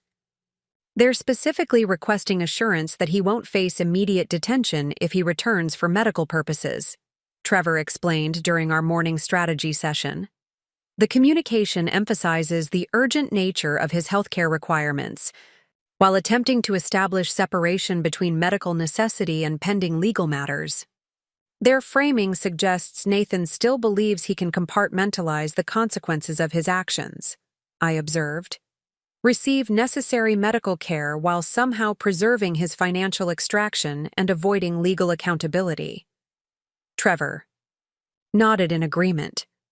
A common misconception among clients in his position. They fail to recognize that courts view such situations holistically. The intentional departure during your surgery, the timing of fund transfers, and the subsequent avoidance of legal proceedings all factor into how judges assess appropriate remedies. Jennifer, who had been analyzing the communication patterns, noted another significant detail. The tone has shifted dramatically from their initial outreach. The first contact presented potential negotiation as a voluntary consideration on Nathan's part.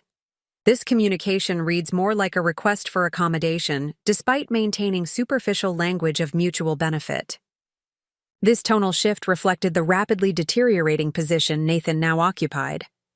What had begun as a perfectly executed extraction with seemingly minimal risk had transformed into an increasingly precarious situation with health consequences he couldn't resolve through financial resources alone. The strategic question before us was clear: how to facilitate necessary medical care while ensuring appropriate accountability and asset recovery. After careful deliberation, we formulated a balanced response that Trevor would convey through formal legal channels. The parameters we established were firm but fair. Nathan could return for medical treatment without immediate detention, provided he surrendered his passport to the court upon arrival, made good faith transfer of specified assets back to secured, accounts pending final settlement, and participated fully in all scheduled legal proceedings. Most importantly, he would need to provide comprehensive financial disclosure documenting the location and disposition of all extracted assets. This approach balances humanitarian considerations with appropriate accountability, I explained, as Trevor finalized the response. It acknowledges the medical urgency while maintaining the integrity of the legal process. By mid-afternoon, the situation accelerated beyond our anticipated timeline. Jennifer received urgent communication from our private investigator in Bali that Nathan had been admitted to Singaraja International Hospital with acute symptoms requiring immediate intervention. Medical contacts indicated he was experiencing severe complications of his condition, complications that would typically necessitate specialized treatment not readily available at that facility. According to our medical consultant, this development significantly increases the urgency of his situation, Jennifer reported. Without appropriate biologic therapy, he faces potential serious complications, including potential surgical intervention. This unexpected medical escalation created both ethical considerations and strategic implications. While the systematic pressure we had applied was designed to demonstrate the unsustainability of Nathan's position, we had never intended to create circumstances that would lead to serious medical harm. Appropriate resolution required accountability, not suffering. Contact Trevor immediately, I instructed Jennifer. Have him communicate to Nathan's representatives that we're prepared to facilitate expedited medical return arrangements, including coordination with Meridian's medical transport resources if necessary. The core accountability requirements remain, but we can accelerate implementation to address the medical urgency. This adjustment demonstrated the crucial difference between strategic pressure and vindictive retaliation. Our goal had never been to punish Nathan through medical complications, but rather to create circumstances that would naturally demonstrate the consequences of his actions and necessitate appropriate resolution. The evening brought confirmation that this balanced approach had achieved its intended purpose. Nathan's representatives formally accepted our core parameters while requesting expedited implementation, given the medical circumstances. Most significantly, they provided preliminary financial disclosure documenting approximately 85% of the extracted assets, a good faith demonstration that created foundation for practical resolution. He's scheduled to return on a medical transport flight tomorrow evening, Trevor reported during our late conference call. Arrangements have been made for direct transfer to Meridian's specialized gastroenterology unit for immediate treatment. His representatives have initiated the asset security transfers as specified, with verification expected before his arrival. And the legal commitments? I asked. Formally acknowledged and accepted. He'll surrender his passport upon arrival, appear for scheduled proceedings once medically stable, and continue full financial disclosure under penalty of perjury. This rapid acceptance of our terms confirmed that Nathan had finally recognized the fundamental miscalculation at the heart of his extraction strategy. Despite securing substantial financial resources, he had failed to account for the complex infrastructure his health condition required. Infrastructure that couldn't simply be purchased in any location regardless of available funds. The next morning, my physical therapy session with Damon took on new significance given the imminent developments.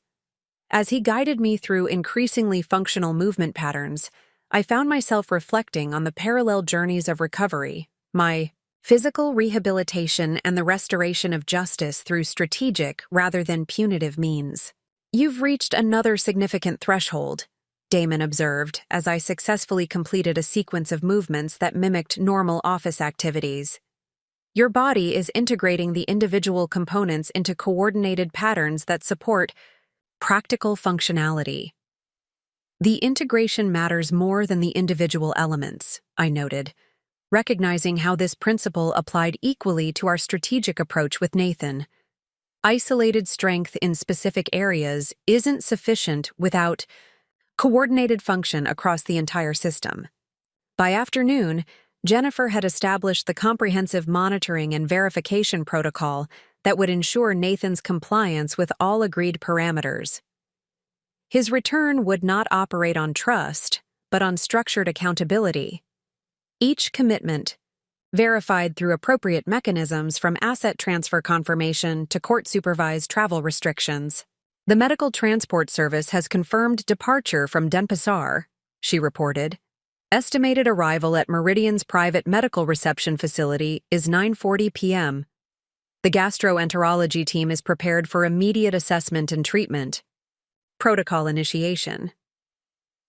As evening approached, I faced a significant decision: whether to be physically present when Nathan arrived. Dr. Patterson had cleared me for limited travel within the city, provided appropriate support and transportation accommodations. Being present would demonstrate both the progress of my recovery and the comprehensive nature of our strategic response. Physical. Evidence that contradicted Nathan's fundamental assumption about my capacity during this period. After careful consideration, I decided that personal presence served important strategic purposes beyond emotional satisfaction. Nathan needed to understand not just the practical consequences of his actions, but the fundamental misconception they represented: the belief that my value and capability could be reduced to financial assets that could be extracted and controlled. "We'll need the specialized transport vehicle," I informed Jennifer, "and appropriate medical support during the brief appearance. I don't intend extended interaction, just sufficient presence to establish direct recognition." The medical transport team arrived at 7, with Maria accompanying to provide necessary support. The specially adapted vehicle ensured proper spinal alignment during the journey to Meridian's private facility, while the minimal medication protocol I had maintained throughout recovery ensured complete mental clarity for this significant encounter. Meridian's private medical reception area provided an appropriate setting: professional, controlled, and neutral territory, rather than either adversarial or intimately personal space. Trevor and Jennifer arrived separately, establishing the necessary legal and support framework before Nathan's transport would arrive. "Everything is prepared according to specification," Trevor confirmed once we were positioned in the observation room adjacent to the arrival area. "The court representative will take possession of his passport immediately. Financial verification has confirmed initial asset transfers as agreed. Medical team is standing by for immediate treatment implementation." At precisely 9:37 p.m., the medical transport vehicle arrived. Through the observation window, I watched as attendants carefully transferred a visibly weakened Nathan from the specialized aircraft transport gurney to the waiting hospital bed. Despite his compromised condition, his expression remained alert, scanning his surroundings with the calculating assessment I had once mistaken for attentiveness. When the transfer was complete and initial medical assessment begun, I entered the room accompanied by Trevor and Jennifer. The momentary shock on Nathan's face when he recognized me, not just present, but standing upright with minimal support, clearly functional despite the brief time frame since surgery, provided confirmation that his fundamental miscalculation extended beyond practical matters to core assumptions about my capacity. "Rebecca," he acknowledged, his voice strained by both physical discomfort and evident surprise. "I didn't expect you to be here." "A mutual misconception," I replied with professional composure. "You anticipated my extended incapacitation, just as you assumed financial resources alone would provide comprehensive security regardless of location or circumstances." His expression confirmed the accuracy of this assessment. The systematic consequence he now faced, returning under restricted conditions to the very place he had fled, surrendering both freedom of movement and extracted assets, represented the culmination of strategic response rather than vindictive retaliation. The medical team will provide comprehensive treatment according to best practice protocols, I continued, maintaining professional tone appropriate to both the setting and my executive role. Your legal obligations have been formally documented through appropriate channels. This circumstance reflects not punishment, but natural consequence of extracting resources without understanding the complex systems necessary for genuine security. Nathan's response reflected dawning recognition of his fundamental error. I miscalculated, he acknowledged, the admission clearly difficult despite his compromised state, not just practically but conceptually. This acknowledgement, however limited, represented an important threshold in resolution. Nathan was beginning to recognize that his extraction strategy had failed not simply due to unforeseen medical complications, but because of fundamental misconception about what creates true security and sustainability. As the medical team prepared to transfer him to the treatment unit, I delivered one final message that encapsulated the essential learning his actions had inadvertently created. Your extraction targeted financial assets while leaving behind something far more valuable: the integrated capability to generate security across multiple dimensions regardless of specific resources. That capability doesn't reside in accounts or properties, but in the developed capacity to understand and navigate complex systems effectively. With those words, I departed as the medical team initiated the treatment protocol Nathan's condition urgently required. The brief encounter had served its purpose, establishing direct recognition of the transformed circumstances and the fundamental miscalculation that had created them. As our transport vehicle returned to the recovery residence, I reflected on the remarkable contrast between current reality and what Nathan had anticipated 5 weeks earlier when executing his extraction. He had expected to be securely established in a new life built on extracted resources, while I remained helplessly incapacitated and financially devastated. Instead, through strategic integration of medical understanding, professional capability, legal expertise, and systematic response, we had created circumstances that demonstrated the fundamental difference between taking resources and creating security. Nathan now faced the comprehensive consequences of his actions, not through vindictive punishment, but through the natural unwinding of an extraction strategy built on flawed assumptions. Most significantly, this resolution had been accomplished without compromising ethical principles or professional integrity. Each element of the systematic response represented legitimate application of appropriate consequences rather than retaliatory action. Nathan would receive necessary medical care while facing accountability through proper legal channels, neither escaping responsibility nor suffering vindictive harm. The journey wasn't complete. Legal proceedings would continue. Asset recovery would require ongoing verification, and my physical rehabilitation still had significant milestones ahead. But the fundamental inflection point had been reached and successfully navigated. The dynamics had shifted from unilateral extraction to structural resolution through strategic rather than reactive response. This outcome represented not just practical success in addressing Nathan's betrayal, but profound education in the nature of true resilience. Security didn't emerge from possessing specific resources that could be taken or lost, but from developing integrated capabilities that could generate appropriate response to any circumstance, capabilities that remained accessible even in moments of apparent vulnerability.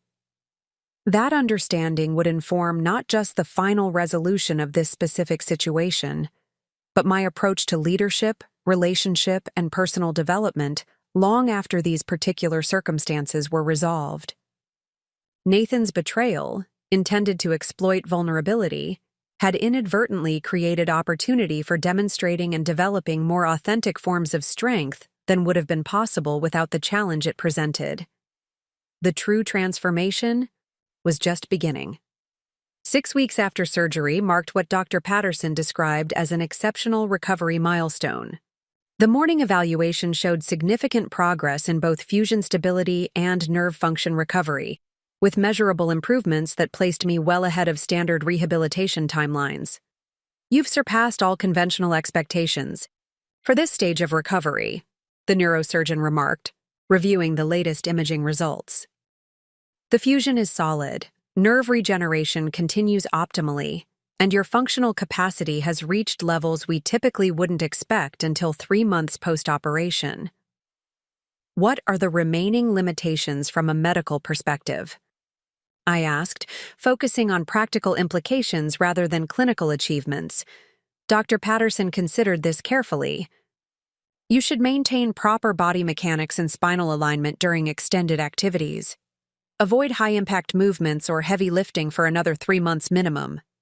But for normal professional functions, office work, limited travel, routine, daily activities, you've essentially reached functional recovery status.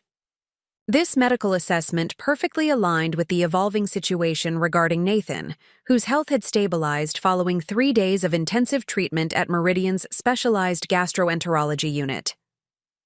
The biologic therapy his condition required had been administered successfully, along with comprehensive supportive care that addressed the complications resulting from delayed treatment.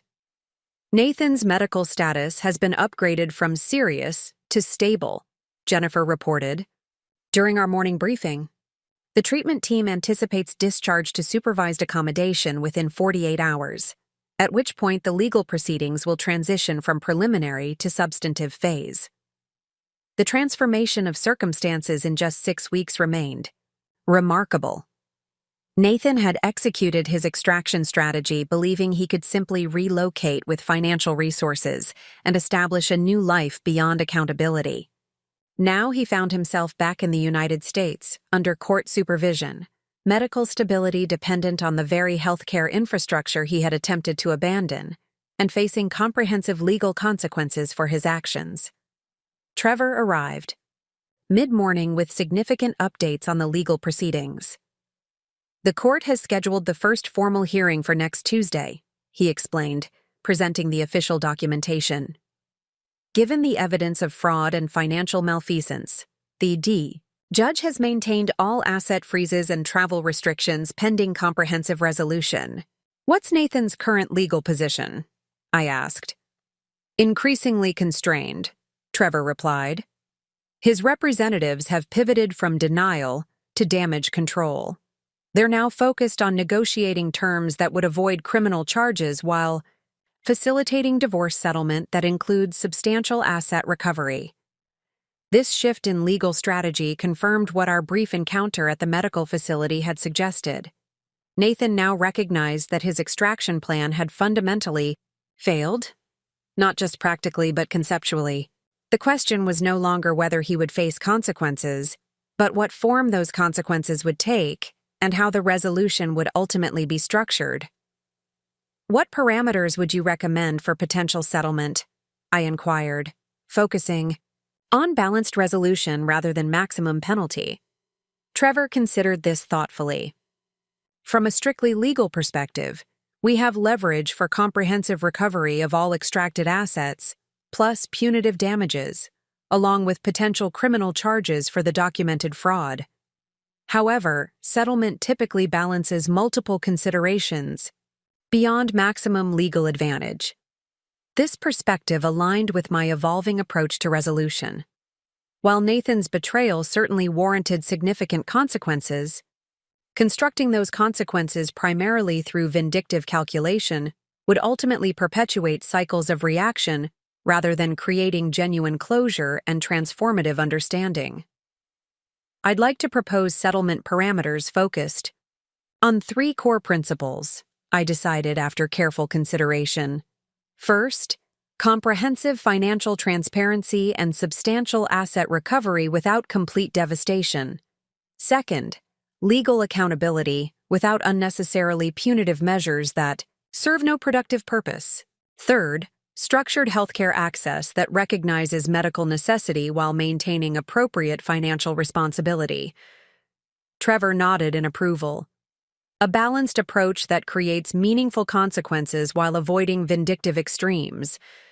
This framework preserves your legal position while demonstrating principled restraint that would impress the court should full litigation become necessary. The afternoon brought my first visit to Meridian headquarters since the surgery, a significant milestone in professional reintegration. The specialized transport service provided appropriate accommodations, while Damon accompanied me to ensure proper body mechanics during the transition. Arriving at the executive entrance, I was greeted by Stefan and the senior leadership team with evident surprise and appreciation. My ability to attend in person, albeit with modified arrangements, visibly exceeded their expectations given the relatively brief recovery period. "Your presence speaks volumes," Dr. Lawson remarked as we settled in the conference room. "We anticipated at least another month before you'd be physically able to participate in on-site meetings." "Recovery continues," I acknowledged, "but functional capacity has progressed sufficiently for limited professional reintegration." The executive meeting addressed several critical operational matters, but most significant was the quarterly review of international healthcare partnerships, including the Indonesian facilities that had inadvertently played crucial roles in our response strategy with Nathan. The compliance improvement plans from the 2 Bali facilities show substantial progress, reported Dr. Harris. Implementation timelines remain on schedule for potential reinstatement of reciprocal coverage within approximately 4 months, pending final verification. The Singapore verification protocols for Indonesian patients continue as established. This update confirmed that our response had created sustainable system improvements beyond the specific situation with Nathan. By identifying legitimate compliance issues and implementing appropriate standards-based responses, we had enhanced healthcare quality and accountability across multiple facilities, transforming a personal challenge into systemic improvement that would benefit countless patients. After the meeting concluded, Stefan accompanied me to my office, which had been carefully modified to accommodate remaining recovery requirements while supporting gradual professional reintegration. "The team has maintained excellent operational continuity during your absence," he reported. "But your strategic perspective has been noticeably missing, particularly in complex decision matrices where technical compliance and human factors intersect." This observation highlighted an important dimension of leadership that transcended specific operational responsibilities: the capacity to integrate multiple considerations into coherent strategic direction. That integrative capability represented precisely what Nathan had failed to recognize when conceptualizing security primarily in terms of financial extraction, rather than systemic understanding. By late afternoon, I received notification that Nathan had requested a direct meeting prior to the formal legal proceedings. This request represented another significant shift in his approach, from avoidance to direct engagement, from unilateral action to requested conversation. After consulting with Trevor about appropriate parameters, I agreed to a structured meeting with necessary legal representation present. The encounter was scheduled for the following day at a neutral conference facility that provided both appropriate security and necessary medical accommodations for both parties. "This represents an important inflection point," Trevor noted as we finalized arrangements. His willingness to engage directly suggests recognition that resolution requires more than technical legal maneuvering.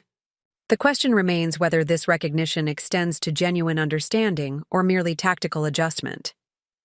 That evening, as Jennifer helped me review preparation materials for both the meeting with Nathan and the upcoming legal proceedings, we reflected on the remarkable evolution of circumstances since those first moments of discovering his betrayal. 6 weeks ago, we were strategizing from a hospital room with limited resources and significant physical constraints, Jennifer observed. Now we're coordinating from a position of functional recovery and comprehensive strategic advantage. The Bakwi transformation is remarkable. The transformation extends beyond practical circumstances, I noted. It includes fundamental reconceptualization of what creates genuine security and resilience. Nathan's extraction strategy reflected belief that possession of financial resources would provide comprehensive security regardless of context. Reality has systematically demonstrated otherwise. The next morning brought final preparation for The direct meeting with Nathan. Damon conducted an abbreviated physical therapy session focused on appropriate body mechanics for extended seated conversation, while Maria ensured necessary medical supports were properly configured for the meeting. Environment. Maintain awareness of your physical limitations without being constrained by them, Damon advised as we completed the session. Strategic position adjustment every 15 to 20 minutes will prevent undue stress on the fusion site while supporting extended functional engagement. Trevor arrived to provide final legal guidance before the encounter. Remember that anything discussed becomes potentially relevant to formal proceedings, he cautioned. While direct conversation may facilitate practical resolution, maintain appropriate boundaries regarding specific admissions or concessions. The meeting location had been carefully selected, a professional mediation facility that provided neutral territory with appropriate security, medical accommodations, and legal safeguards. When our transport arrived, Nathan was already present, with his attorney having been transferred from his supervised medical accommodation under court-approved protocols. The physical contrast between us was immediately apparent. While I entered with minimal support, having progressed to using a specialized cane rather than more substantial assistance, Nathan appeared significantly diminished despite receiving appropriate medical treatment. The strain of recent events had left visible impact, weight loss, pallor, and evident fatigue suggesting that the consequences of his actions extended beyond financial and legal dimensions to physical manifestation. As we settled into the carefully arranged conference room, the atmosphere reflected the remarkable recalibration of circumstances since his departure 6 weeks earlier. What he had envisioned as triumphant extraction had transformed into comprehensive demonstration of miscalculation, with his current restricted circumstances serving as physical embodiment of strategic failure. "Thank you for agreeing to this meeting," Nathan began, his tone reflecting uncharacteristic restraint. "I recognize that direct conversation is neither legally required nor personally comfortable given the circumstances." "Direct engagement serves practical resolution," I replied neutrally. "What specifically did you wish to discuss beyond the parameters already established through legal representatives?" Nathan hesitated, apparently struggling with the transition from prepared remarks to authentic communication. "I wanted to acknowledge the fundamental miscalculation underlying my actions," he finally stated. "Not just the practical oversights regarding healthcare infrastructure and legal consequences, but the more basic misconception about what creates genuine security." This acknowledgement, while limited, represented significant evolution from his initial extraction strategy based on purely financial calculation. Whether motivated by authentic recognition or merely tactical adaptation remained unclear, but the explicit acknowledgement itself created foundation for potentially meaningful resolution. The extraction strategy reflected specific assumptions about value and vulnerability, I observed. The belief that financial resources constituted the primary source of security and that medical incapacitation represented comprehensive vulnerability rather than temporary physical limitation. Nathan nodded slowly. I calculated based on what could be taken rather than what would be required for sustainable independence. The result demonstrated the fundamental error in that approach. The conversation proceeded to address practical matters of resolution, asset repatriation, healthcare considerations, and legal accountability. Throughout the discussion, the contrast between his initial expectations and current reality remained striking. Rather than dictating terms from a position of extracted advantage, he now engaged from a position of comprehensive constraint. Medical stability dependent on the healthcare system he had attempted to abandon, financial flexibility restricted by court supervision, freedom of movement limited by legal accountability. Most significantly, the discussion revealed his evolving recognition that genuine security couldn't be extracted and relocated, but emerged from integrated understanding of complex systems and relationships. The very healthcare infrastructure, professional capabilities, and strategic thinking he had left behind believing them temporarily incapacitated, had ultimately demonstrated their superior resilience compared to merely financial resources. The proposed settlement parameters represent balanced accountability rather than vindictive punishment, Trevor explained as we concluded the substantive portion of the meeting. They create meaningful consequences while acknowledging practical realities regarding healthcare necessities and sustainable resolution. Nathan and his attorney conferred briefly before indicating preliminary acceptance of the framework, with formal documentation to follow through appropriate legal channels. This acceptance represented not just practical acknowledgement of current circumstances, but tacit recognition that the proposed approach offered more reasonable resolution than continued resistance would provide. As the meeting concluded and preparations began for return transport, Nathan made one final observation that suggested potential for genuine, rather than merely tactical understanding. The extraction targeted financial assets while overlooking the capabilities that generated those assets in the first place, he noted quietly. A fundamental error in understanding where actual value and security originate.